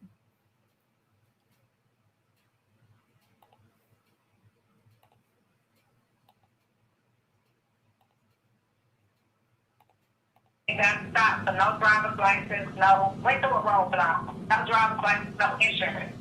So they took him to jail. Well, apparently his brother borrowed the $1,700 from him to get Desmond out. Desmond paid him back $1,000. And Desmond had been telling him he's not working. When he go back to work, he'll give him the other $700. So he tells my ex-husband, when he say, y'all still haven't heard from Desmond, my ex-husband say, no, he said, when you go, he still owed me $700.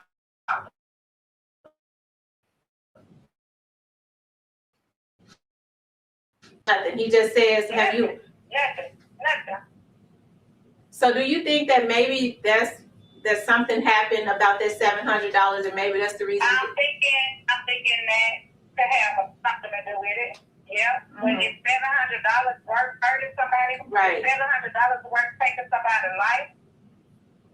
So you said that they hid the car that they were in the day that they picked your son up.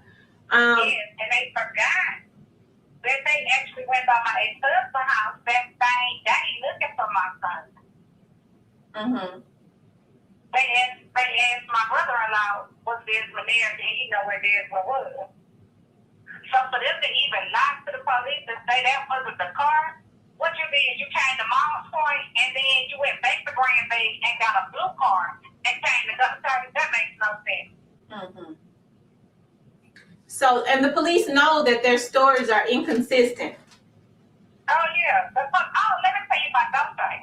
When Guthrie Lieutenant contacted me, which was the Friday, the day before, it was going to make a week that Desmond was missing.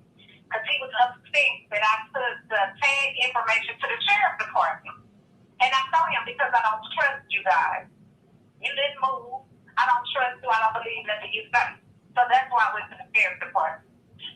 So he was upset and said, well, they didn't like how Lieutenant Miller came at them. I said, what you mean? How he came at them? He came and he talked to them as suspects in a missing person case. What was he supposed to talk to them like they were newborn babies? And he didn't say nothing out of the way. He was just asking questions. So, do you know Desmond Moore? When was the last time you seen Desmond Moore? When was the last time you talked to Desmond Moore? Mm-hmm. It was nothing, out of the way. But they were offended. Why? Because the police is asking you questions and you are possibly guilty. And offended you so. And for those days, Lieutenant to call me for the attitude. So me and him got off on the wrong foot from that day on. Mm-hmm. So did you ever try and speak with the what's the name of the town in Alabama that they live in? Grand Bay. Grand Bay. Did you ever speak with Grand Bay, Alabama police, the town that the two boys live in? No. I never spoke to them. I believe Gaucher claimed they talked to him or was gonna talk to him. I don't know. I've been told so many lies I can't even keep track. Mm-hmm. So in your heart,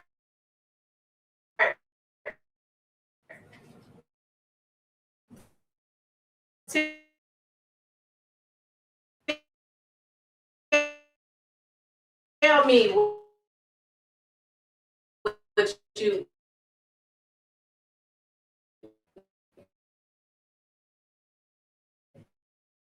what you think happened.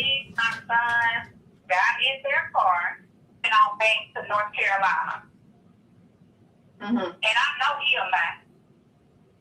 Because he lied already. Got caught up in his life. Because in the beginning, I don't trust anyone. Mm-hmm. And I have family and friends in the police department. And this has been a very terrible, nauseating experience dealing with local police. And it's sad because I have police from other states reaching out to me, asking me, well, did they do this? Did they do this? Did they do that? And I'm like, no one ever came to my house. No one came and got some clothes. No, I never heard. They never said they had dogs. No, they didn't look for videotape. It was a bunch of no. They didn't do anything that I guess basic one-on-one missing person you should have done. And they never asked the boys. They have not been properly trained. And they never asked the boys to actually come in and give a statement. They just called them on the phone. Gunplay police, the captain and the lieutenant told me, well, they lawyered up. So I'm like, what does that mean? Get them and their lawyer in here. Well, we can't make them come in. Really?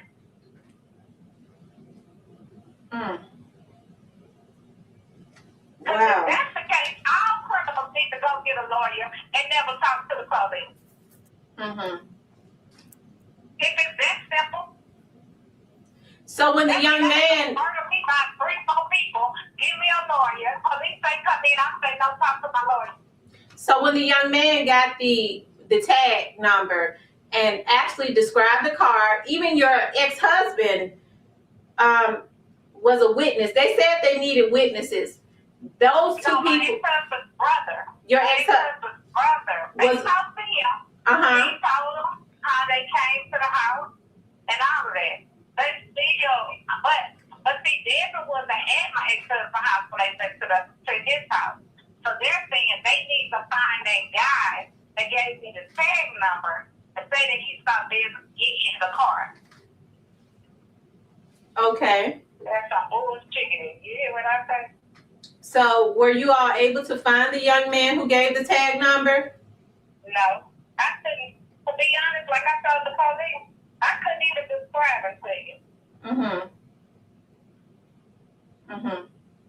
So now back to the young lady who Desmond was with, his girlfriend of 3 years, she was at your.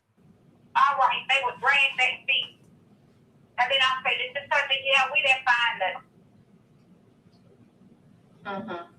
When you do searches for someone's loved one, you should let them know, hey, we're going to search here. It seemed like to me that's what they do across the board, because Howard Barnett's family says that the police told them that they did a search and they never told them anything. They don't know what day they did it, but for this search that they're getting ready to do, Howard Barnett's mother wants to make sure that her and her family is out there. They can go out there and stand out there as most families do when they do a search. Just be out there for support. Let the police and the search teams do their thing, and they can stand back and watch that. And I think all families should be given their choice, because it's not good enough for police to say that they did a search. Now, that was in Gautier, Mississippi, down off of the Gulf. She says that they are an hour from New Orleans. Okay, so they are around Biloxi, and so basically the same thing happened. These kids, these boys that now you heard her say they was riding around. They went to her husband's brother's house. They was riding around looking for that boy. They had decided that they was going to kill him because it was taking him too long to pay the rest of that money back. That's exactly what they did. Okay. And that's exactly what they did. And they've been walking around living their life for about 11 years, 12 years. Right.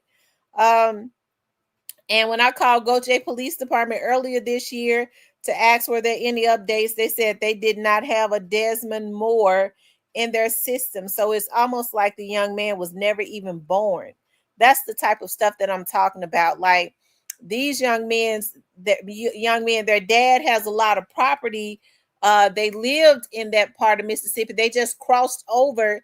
It's just like that part of Alabama. It's just like South Haven, Mississippi would be to Memphis. Okay, about 5 minutes, 10 minutes up the road across the state line, and you're right in Mississippi. This is the exact same thing. Those young men's father is some type of big time politician around. Well, those are small areas, okay, where it ain't but 10 people and all of them family, and they vote you in, okay, but they all still connect with each other, right? If he lived over in that area, he cross over, he get into politics. It's nothing for him to call the mayor of a small town like that. I'm sure he's in with them, and then they insure, because it's showing in the system. When I call, they're saying that they don't have a Desmond Moore missing person in their system. They've totally wiped this young man out. Never looked for him. The same white boys that were supposed to be his friends are walking around every day. Okay. And I'm pretty sure all that land that they have, while the police are saying, well, we can't go on the land, no judge is going to give us a search warrant. With all of the judges, they all know each other. Of course not. And I'm pretty sure, unfortunately, I hate to say it, that her son is buried on that land. Why would they hide the car? Because they did something to him in the car. Okay. You heard her say that the boy's daddy said, I know my rights. Y'all not searching my car, and my boys ain't giving no statement. Okay, since when Did police ever not take a statement just because somebody is lawyered up? You bring the lawyer comes in with them, and you just let the boy's dad and say, my sons ain't giving no statement, and y'all ain't looking at my car either. And they just let that go, and now he's not even in the database as far as they are concerned. Because I called down there in Gautier, Mississippi, when I called and asked for an update on Desmond Moore case, they said we don't have a Desmond Moore case in our system. Okay, this is a true story. And so things of this nature happen every day. You heard Delana say that Desmond said that this white boy was his best friend. This was supposedly his best friend, but it was nothing for him and his brother to make him go missing. And they felt like they could do that in that area and get away with it. And what they do, all the stories are the same. We didn't see him. We don't know anything. He was supposed to meet us. He never showed up. The same thing with Nolan Wells. He was supposed to get back on the boat. He didn't get back on the boat. He stayed behind. We don't know what happened. Okay? It's the same thing, different people. These are the types of things when we teach our children. I mean, we should not judge people based on race, but you definitely have to teach your kids, yes, I am just as good as anybody else. We are supposed to be equal, but we're not. Okay? Because you set them up for failure when you think you've made it just because you can live in a white neighborhood around white people who have been raised up racist. And their family members that listen to their dad, oh, she's a nice woman, but she's black. They say it all the time. Oh, he's a nice man to be black. Okay. And so we have to be wise as it relates to these things. And this type of stuff is consistently happening in our community. I know y'all heard about the young man down in Dallas that went fishing with his friends. And I think they just made an arrest on one of his friends. They didn't want to do it. He went fishing. I'm hearing that they tortured the boy. Okay, they didn't want to make no arrest. And I'm willing to bet that the little white guy is going to be right back out. Okay. His name is, hold on one second, you guys. Y'all make sure y'all hit the like button for me.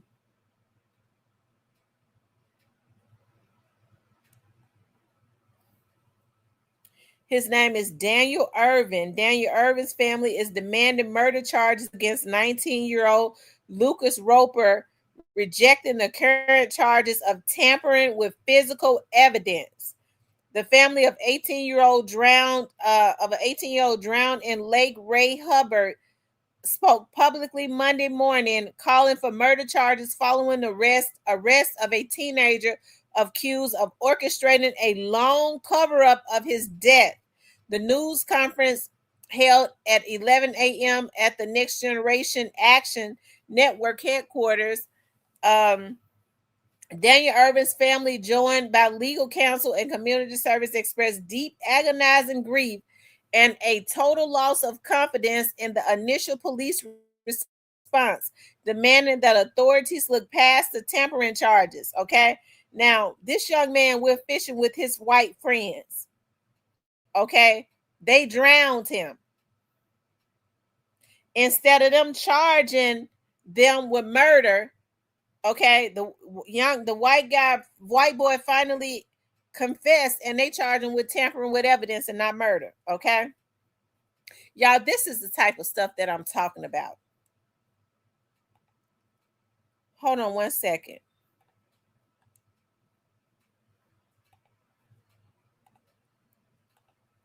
They just made the arrest yesterday, and they still didn't charge him with murder. They charged him with tampering with physical evidence. That's him right there. It says Dallas police have detained a 19-year-old suspect in connection to a teenager's drowning at Lake Ray Hubbard this past April. That's him right there. He ain't get ready to do a damn day. Dallas police arrested 19-year-old Lucas Roper on July 9th. He has been charged with one count of tampering with physical evidence. Roper was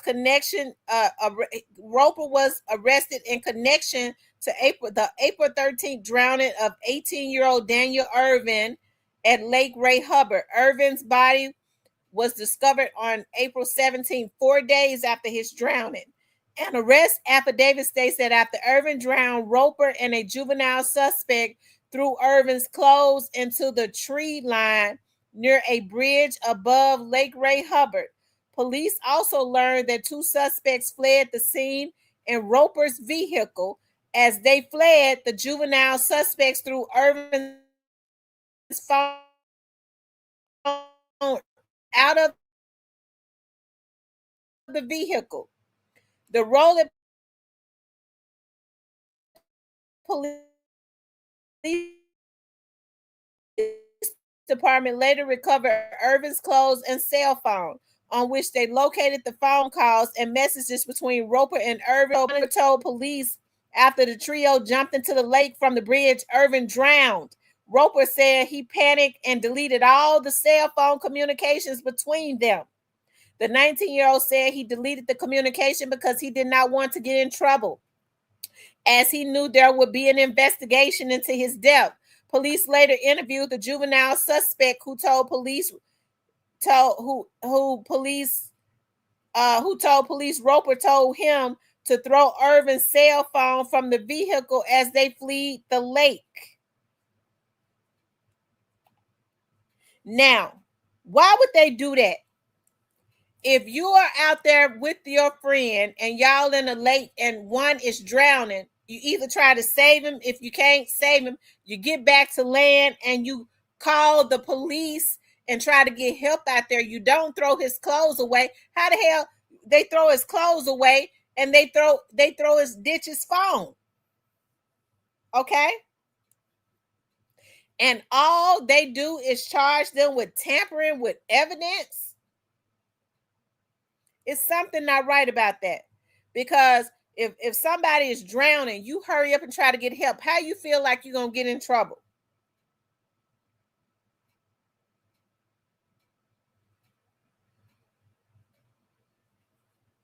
Okay? And listen, they've given him a charge that he'll never, that's going to get him a slap on the wrist. And so that's why that family has to fight to ensure charges are brought against him. Okay? Against both of them.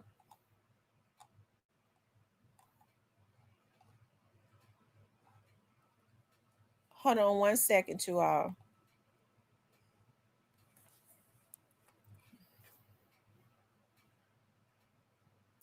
Now, it's only been since this situation happened with Nolan Wells that they decided that they would give this young man a slap on the wrist for what has happened to Irvin. They gave him a charge that they could have kept.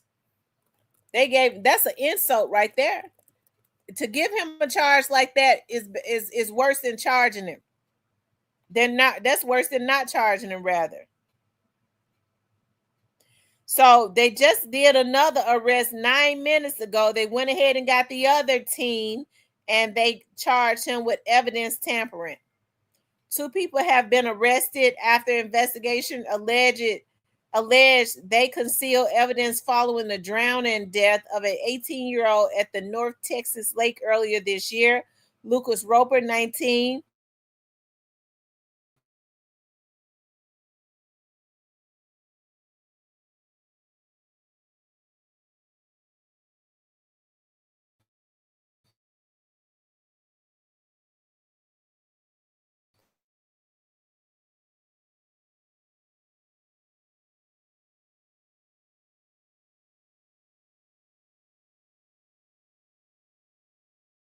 and a third year Irvin. Okay, this is a tragic accident, they say.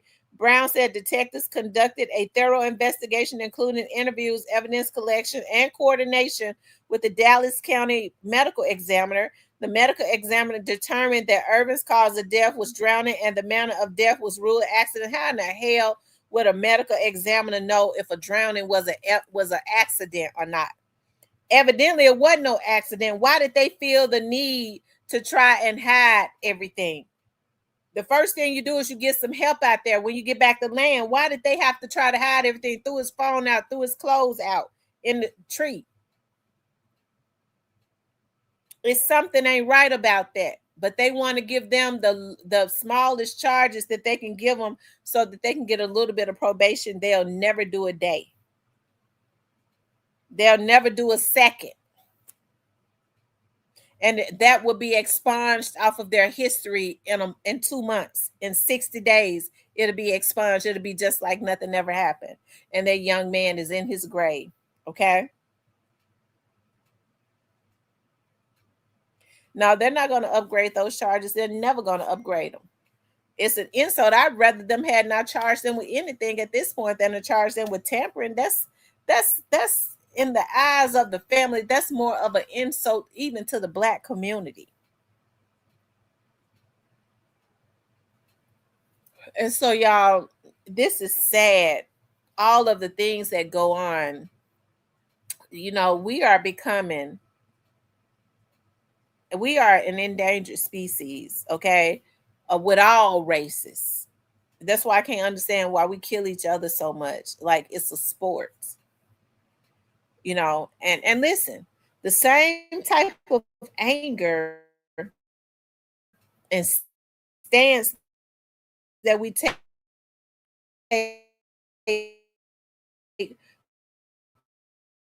when people of other races do this, we need to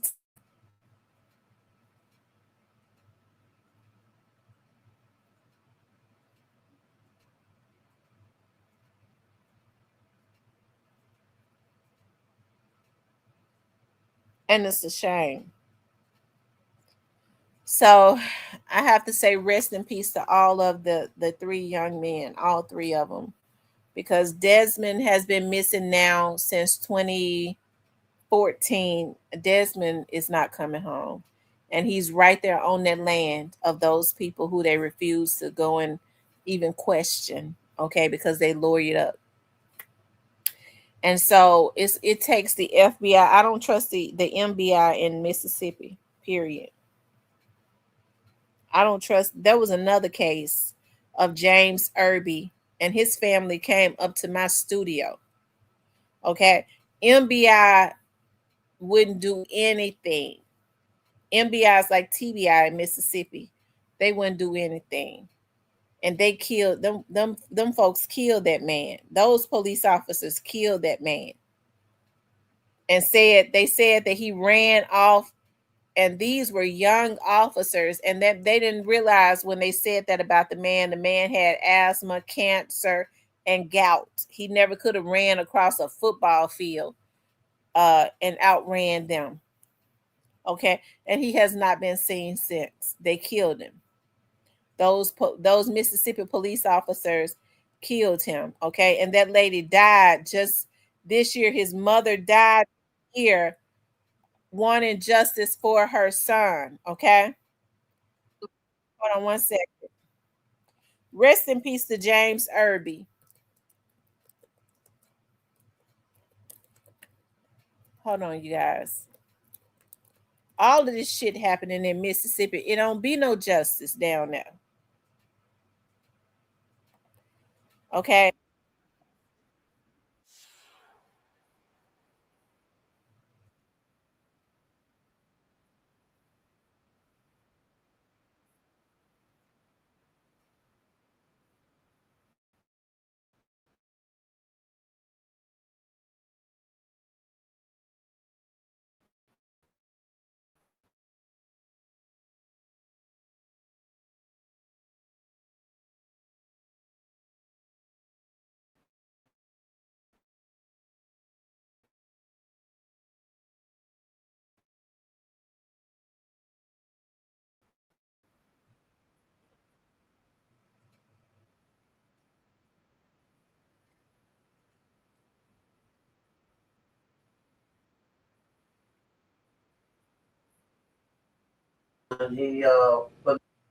he politely told the mayor, this is Mr. Irving family.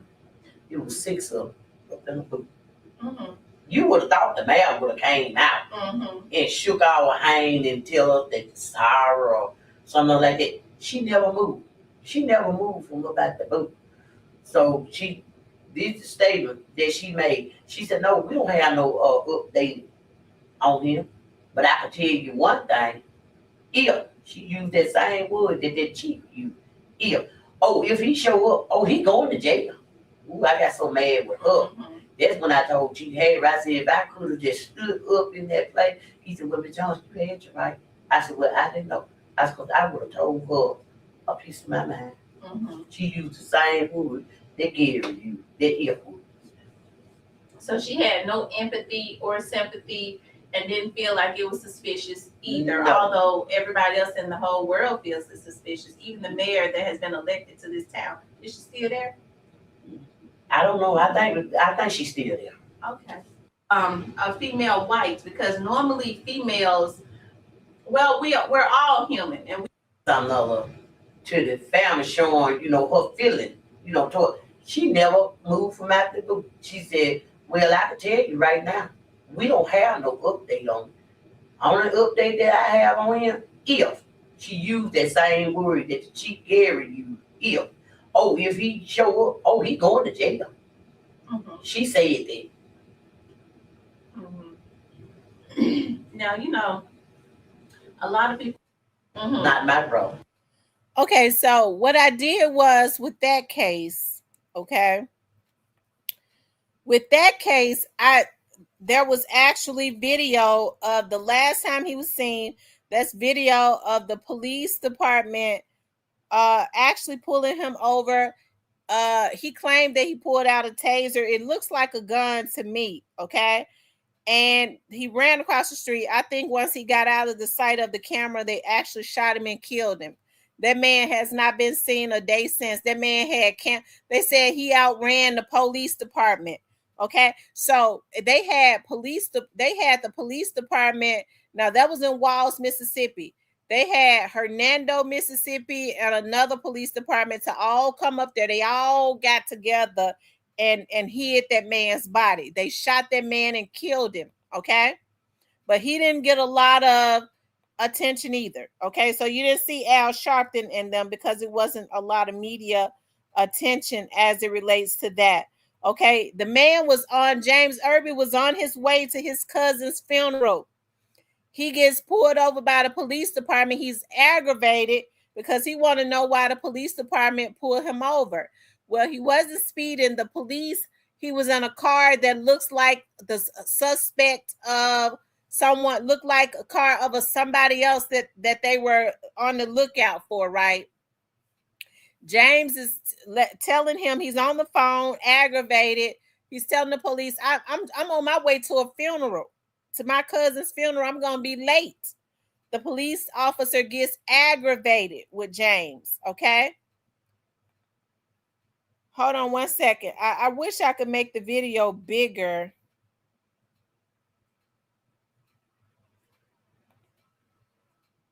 More, and she got rid of him, and the police chief was fired also. So their family is just trying to. James Irby's family loves him, and they want to know what happened. They know that he would not go into hiding for 3 years for no misdemeanor.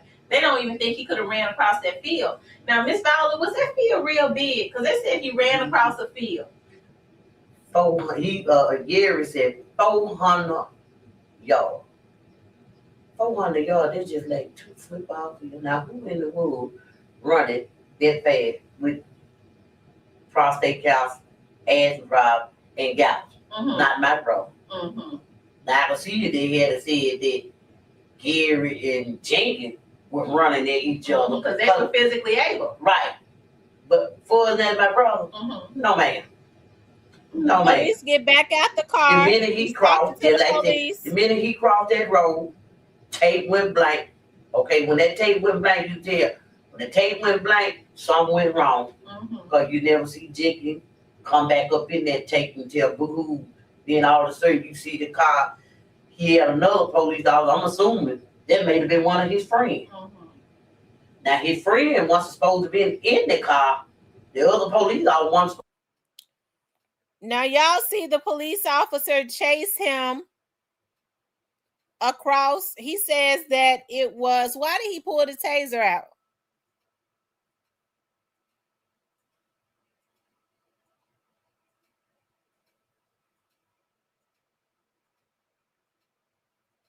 Okay, and after you all see them run across, I'm gonna rewind it just one more time.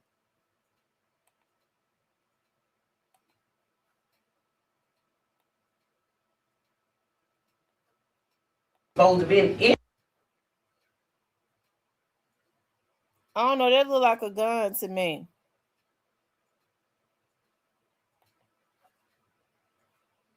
No, ma'am. The minute he crossed, just like that, the minute he crossed that road, tape went blank. Okay, when that tape went blank, you tell. When the tape went blank, something went wrong. Because you never see Jigging come back up in that tape and tell boo-hoo. Then all of a sudden you see the car. He had another police officer. I'm assuming that may have been one of his friends. Now his friend was supposed to be in the car. The other police officer wasn't supposed to be in. That man got out of sight and has not been seen from that day to this one. MBI, which would be like the TBI of Memphis, says that they don't think that there was any foul play.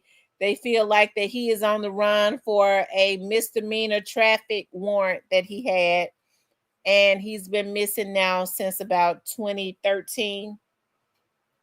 He's supposed to be gone all that time. His mother has died. He hadn't shown up at her funeral. Nothing like that. His family been looking for him. He's supposed to be in hiding, okay, because of a damn traffic ticket, right? So since he went across that field that day, that police officer, we see that on camera, had that gun pointed at him. The man has not been seen since. The police officer says that this man outran him, okay? When he said that he didn't know that this man had prostate cancer, asthma, real bad asthma, and gout. That is on his medical record. He could not run. Okay, he couldn't run. He couldn't hardly get up and walk from one place to the other. Hardly. So how is he going to outrun him in a 400 feet field? Okay, which is what that was when they ran across that way. He was up close on that man with that gun out. He shot that man and they hid him and took him somewhere and buried him. And you can't get an official in you can't get an official in Mississippi to do anything about it. Okay. Now, here's what's so crazy. When they came up to the first time they came up to my TV when I was over to my studio, they had the NAACP leader in Mississippi. If that man wasn't whitewashed and scary, oh no, well, you know, I don't want to get on camera and say that. Well, I don't want to make anybody mad.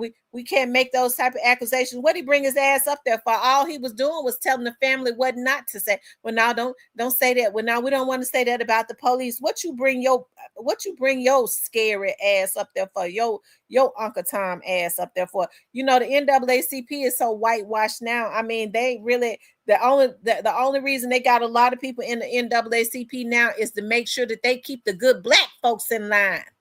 Okay, don't get me started. These cuckabug heads, these scary cuckabug heads, okay?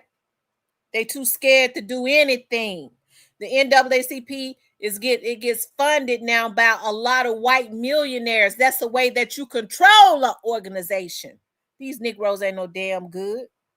And that's the reason why when you got these black ass cuckabug heads around here killing each other, okay, because they jealous of each other. I don't give a damn about them putting them in jail. You destroy your own damn community because you got mental issues and you jealous hearted, okay?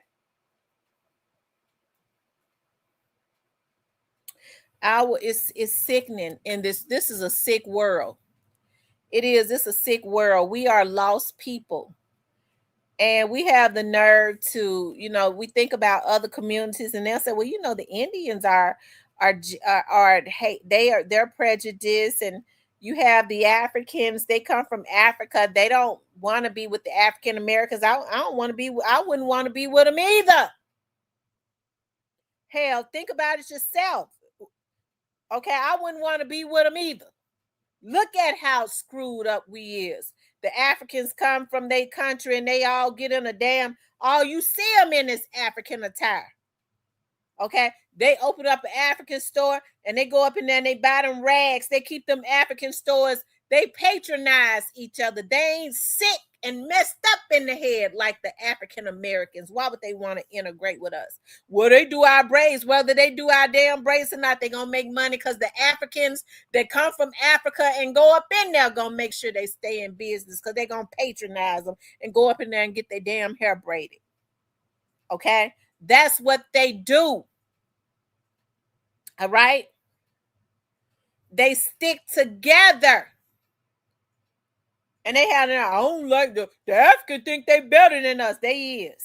Their mindset is different than these damn fools. Okay, that's been totally out. People have been messed up. They did a work on our folks. Look at how these damn fools act on here and the shit that they do. Okay? Crabs in a bucket. And they'll take a dime. That's the reason why folks say, well, you know, she be talking about Dolph for the numbers. This, look, YouTube couldn't pay me what the money that I make, okay, off of here. It couldn't. All right, it could, but it don't. I don't spend enough time on here.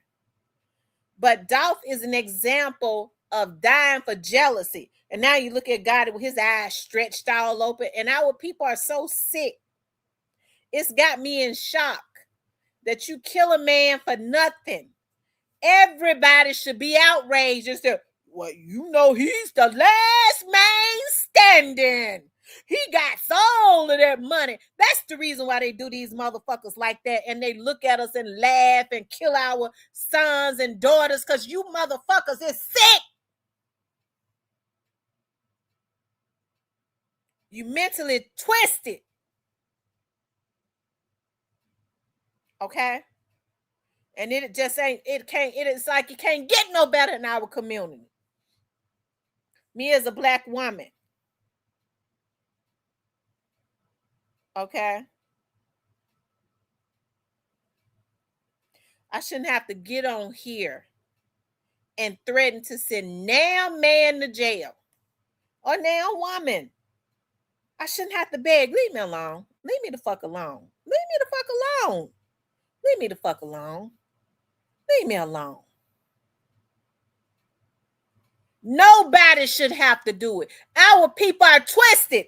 And the moment I say, motherfucker, I'm sending your ass to jail. Now, she that be wanting to send somebody to jail.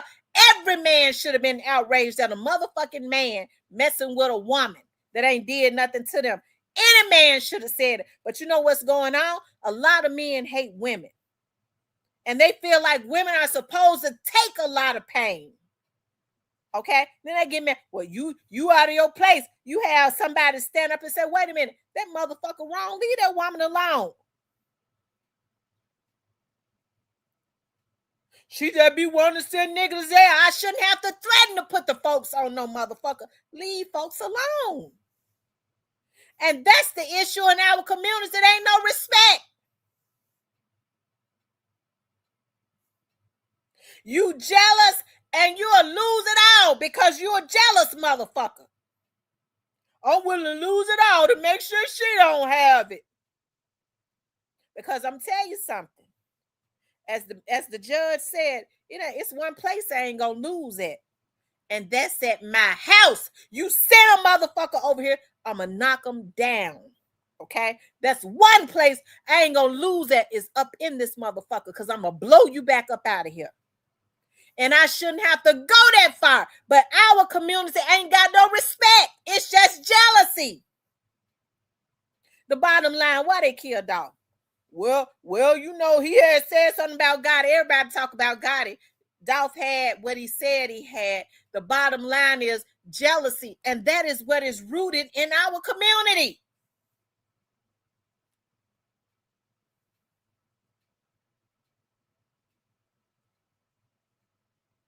They already know all they got to do is give you a corn dog. They already know it. They had gave me a lifetime of corn dogs. Yeah, I sold them motherfuckers out. They ain't give me nothing. You selling out the future of your own damn community for a damn corn dog, a lifetime of corn dogs. No type of pride. You can't get another community to do that. Not another one. Not another one. And so it's so sad because we don't take no pride in what we do. We take anything. One of the things that I didn't do is I've never taken less. And we don't respect. We'll go in Gucci and Louis Vuitton. And I'm gonna tell y'all something. When I was out there working with them defense teams and stuff, I worked my ass off. I ain't cut no slack because I already knew the white investigators couldn't walk up in the damn neighborhoods that I walked in, and the people trusted me. I could sit on the porch and talk to them and get statements. I was not going to be cheap. I knew my value. But these black folks will walk up into Gucci, Chanel, they'll pay top dollar. They're going to go live. Yeah, I had gossip. Bitch, you ain't even paid your light bill in 3 months. Yeah, I had gossip. I want them to see I can afford that Chanel and that Louis Vuitton. But you want to kill somebody. You want to kill your friend because after you go live and you buy that purse that you ain't even got the money that the purse costs to put in it. You want your friend to loan you the light bill. She won't loan it to you and you kill her. But then somebody who's trying to have a legit business, you want your friend to give you the hookup. You ain't going to walk in Walmart or Target or none of these white stores and ask for no hookup. So that's why I did not play.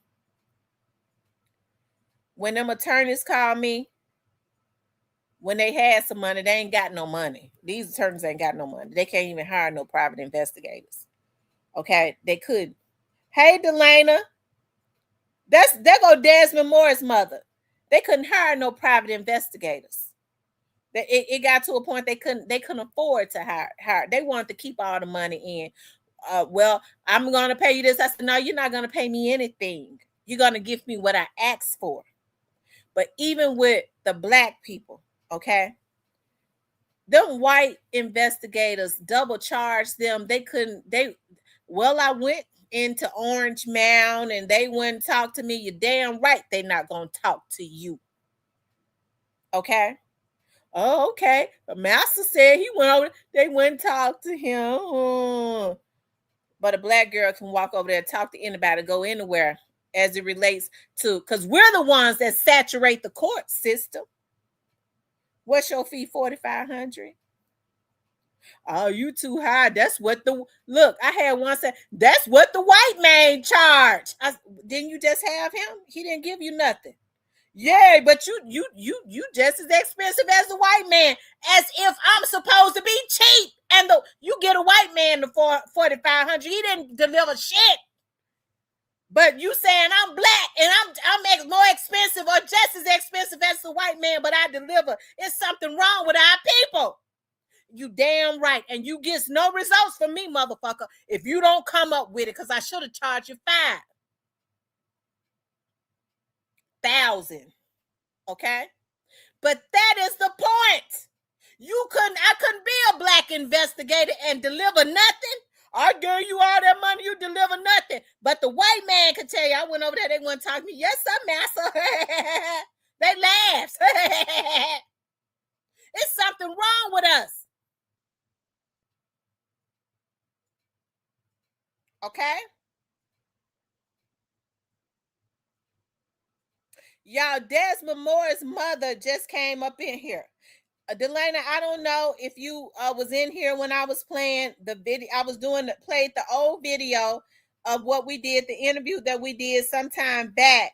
But Desmond's case, when I saw that Nolan Wells case, I said that Desmond's case, your son's case, reminded me of that. I was talking about all of the injustices in Mississippi. Okay, these black men get killed, they go missing, and you can't get them to do nothing. They're not going against the police department, nothing. I was telling them I called Gautier Police Department to see if there was any updates on Desmond's case. The officer down there said he didn't see a Desmond Moore in their system. So it's like nothing. It's like they have nothing. I said, what do you mean? I don't see a Desmond Moore, a missing persons Desmond Moore case in our system. So they have nothing as it relates to his investigation, and them white boys that killed him is still walking around. They won't do nothing.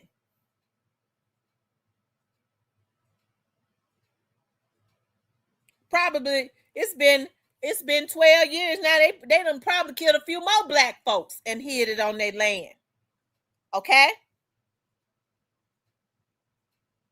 Because they already know that nothing is going to happen.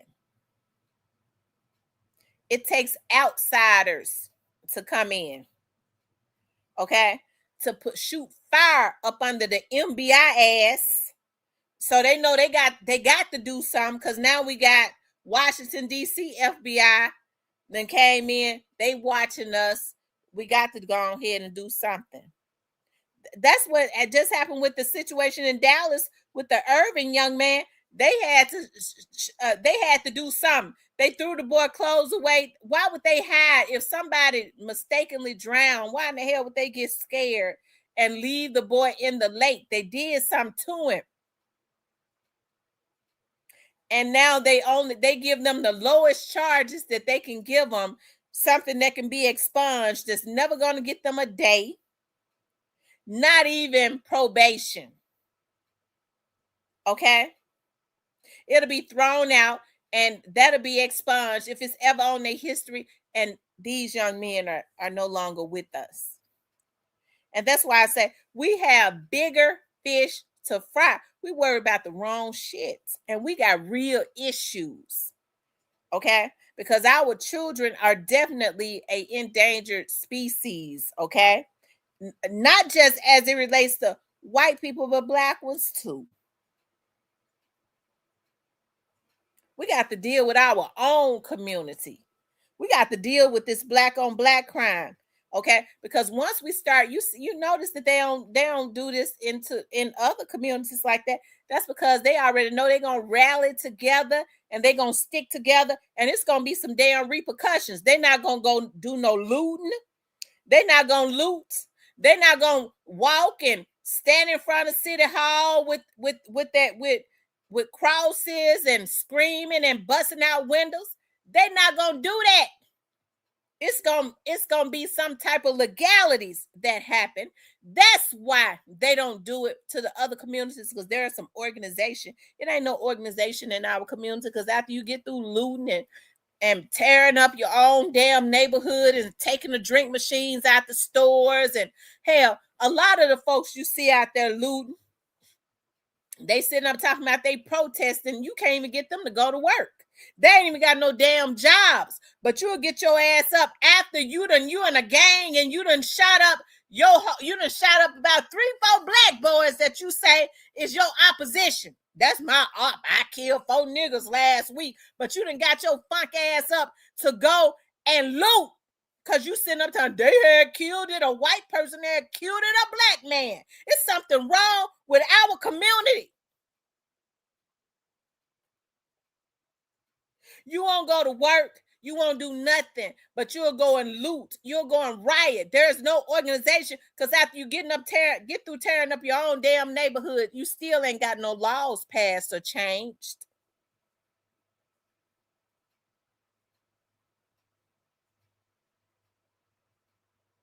Okay? And so when we start caring about what goes on in our community, You're not going to see people too quick to think that they can just kill our black men. There is an issue in Mississippi. They don't convict white people for killing black people. When was the last time you saw any white person? They ain't even brought charges, don't even be brought against them in Mississippi. That's an issue. That's something ain't being dealt with. Never has and never will. I can't think of a case, and it happens a lot in Mississippi, where these white kids are killing other black kids and nothing happens to them.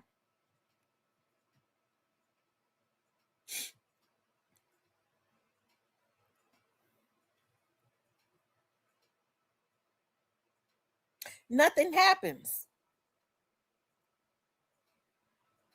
You got Desmond that has been missing.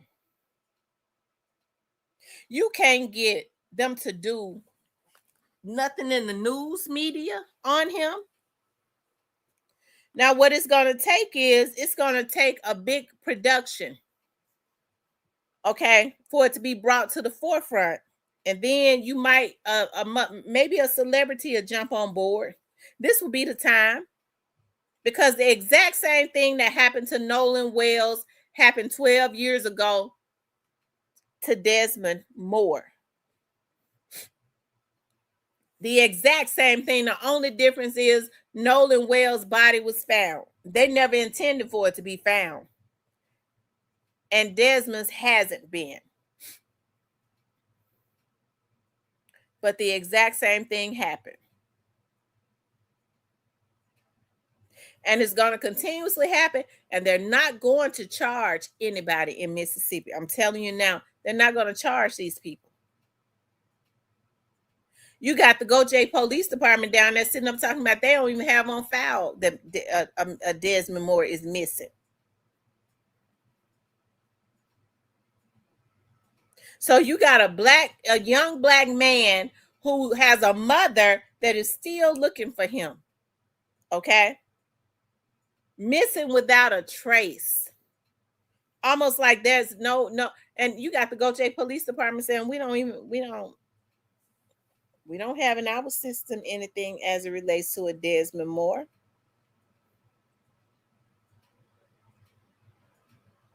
Okay?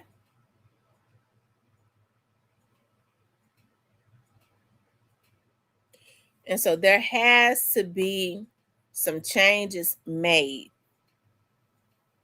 It's a lot of black folks down there in Mississippi. Okay? But unfortunately, they don't know their power.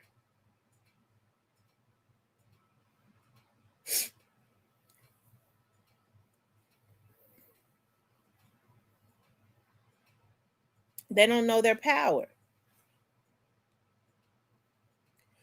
Delana, you should bring a wrongful death lawsuit against that white family. Bring a wrongful death lawsuit against the police department, or some type of lawsuit against the police department, but definitely against them boys' family.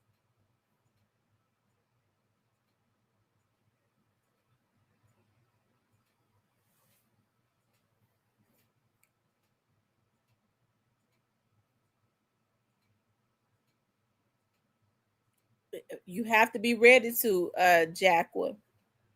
You have to be ready to do it.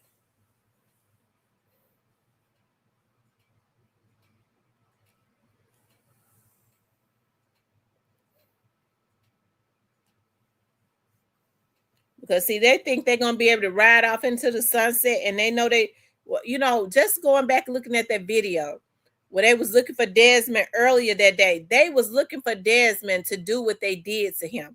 They had decided, it was premeditated. They had decided that day that whatever they did to him, that they was going to do it. That's why they was riding around looking for him.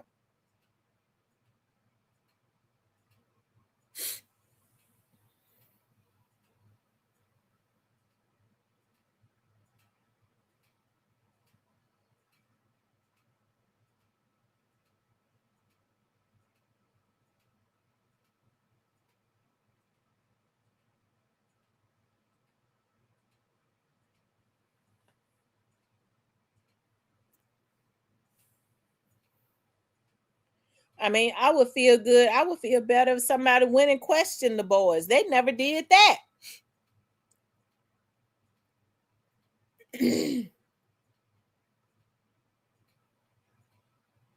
Well, the police chief or whoever, the mayor, probably knew the family of the boys. And they decided that they weren't going to do anything.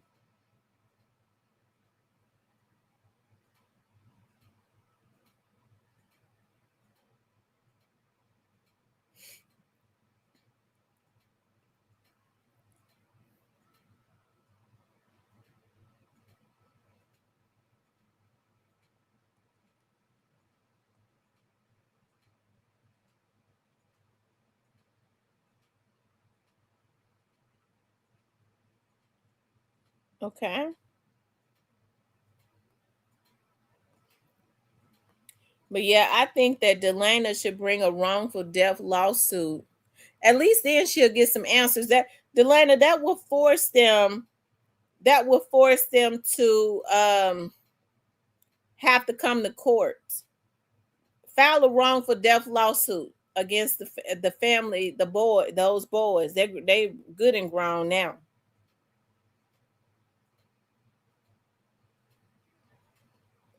I think they could have tracked the phone. They didn't try to track it. Because they could have saw the last time what the place where the phone pinged at or something.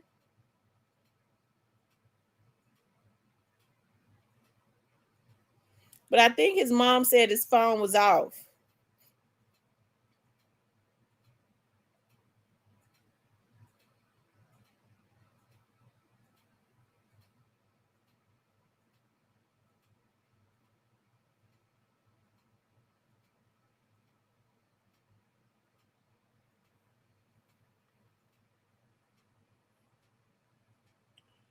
So these are the things that our community needs to be organizing and working on, But we got to clean up the stuff that goes on in our community, such as these black on black crimes. To me, it's an insult. When you see Al Sharpton and them, their phones were turned off and Desmond's phone was not in service. Well, they turned their phones off because they didn't want to be able to be tracked. Because one of the boys worked for a phone company, didn't it, Delana? Or he worked for one of those phone companies. Because see, back then, if you had your phone off, they couldn't trace you. Now, if you have your phone off, they still can.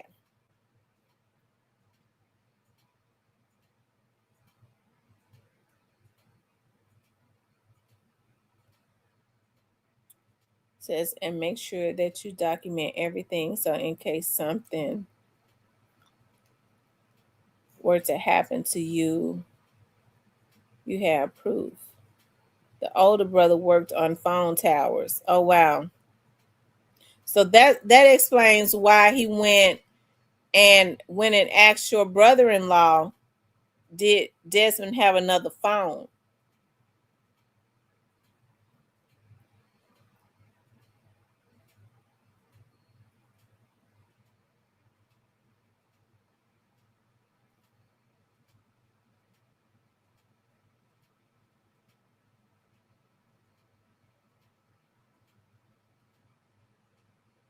Wow.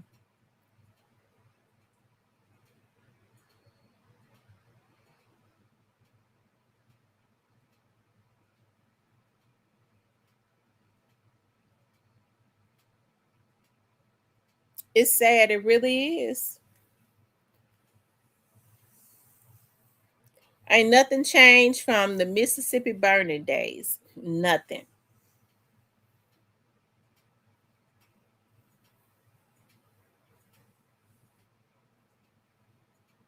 But Mississippi is not going to charge any white person with the murder of. I'm getting ready to look it up on Google. When was the last time a white person has been charged with the murder of a black person in Mississippi?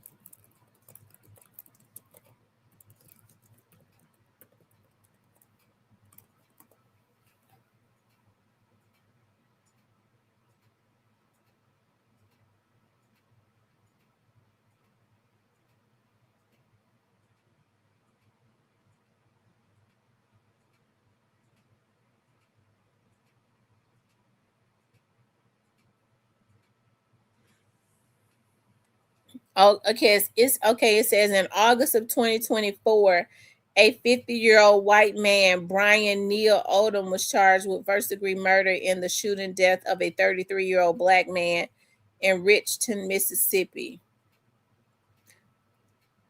How long did it take him to charge him?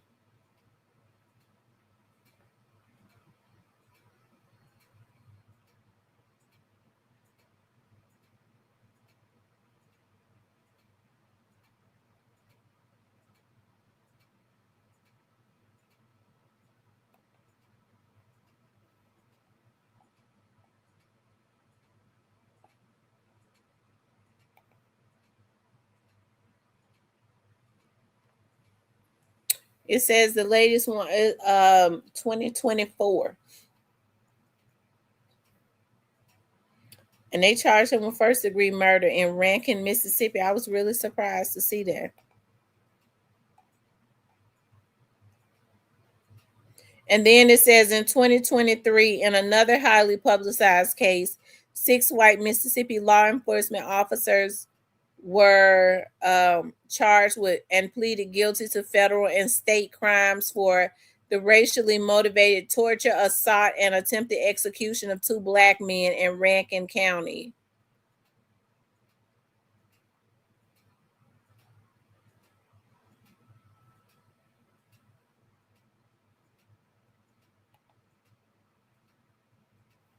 That's it.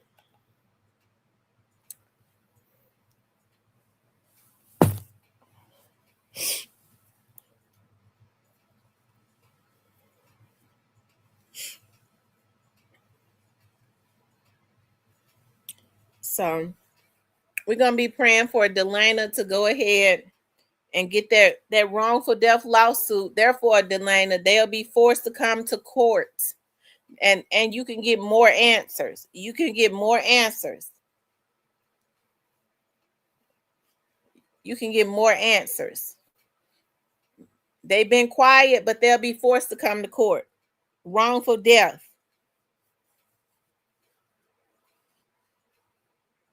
They'll be forced to come to court and defend themselves, and they're going to have to say something.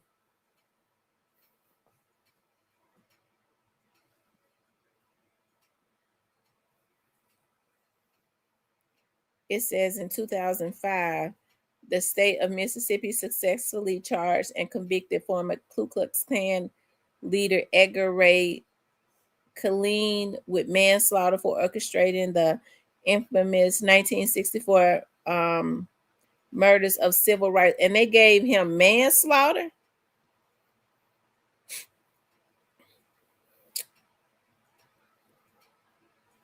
Okay, Delana.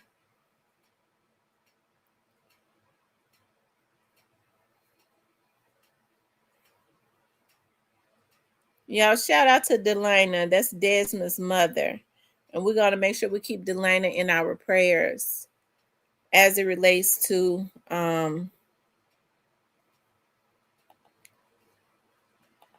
Desmond Rogers. Hold on, let me see.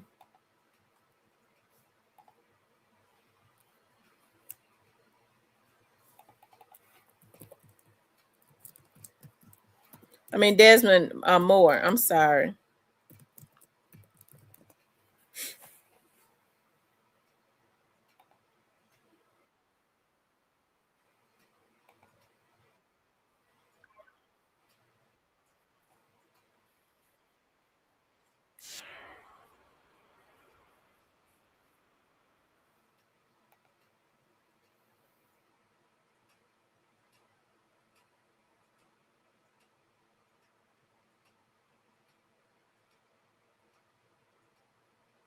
I think so. I think if it moved to another county, but not Alabama though. Maybe going further north.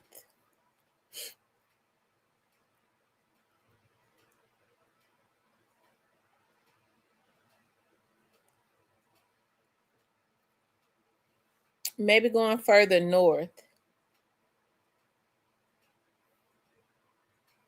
Because if Gautier is Mississippi is an hour from New Orleans, that means that Y'all know how the New Orleans system is.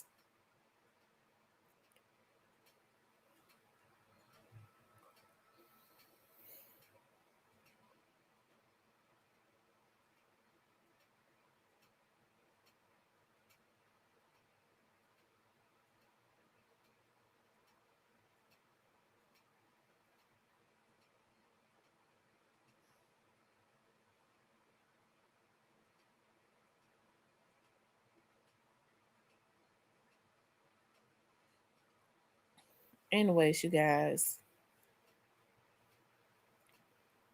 Yeah, and then some people feel guilty and they know about what happened.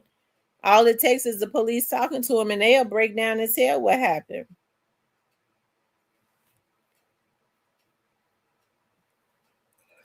Anyways, you guys, I'm gonna get off of here because I got some more things to do. I haven't eaten or anything like that. I need to take my puppies out, but I enjoyed being on here with you all. Y'all, I got some videos that I am going to upload, so y'all be on the lookout for that. I am going to upload one of them tonight, so y'all be on the lookout for a video that I'm going to upload tonight, you guys. Shout out to Delana Moore for coming on here. You know, justice for Nolan Wells, justice for Mr. Irvin, and justice for Desmond Moore. Okay, justice for them, you guys. We got to have justice. We got to put our focus and our attention in the right places, because this is what we need, and we have to organize in order to take down the right people, not organize to take down people that we're jealous of, but to take down the right people so that our community can prosper just as everybody else's community does. And so we got to deal with in-house with the destruction that we have been doing amongst each other. Okay. Anyways, you guys, I love you all. I appreciate you all getting on tonight. Make sure you all please like, share, and subscribe. I love you all. Make sure y'all get on my praying line in the morning at 7 a.m. sharp. Okay.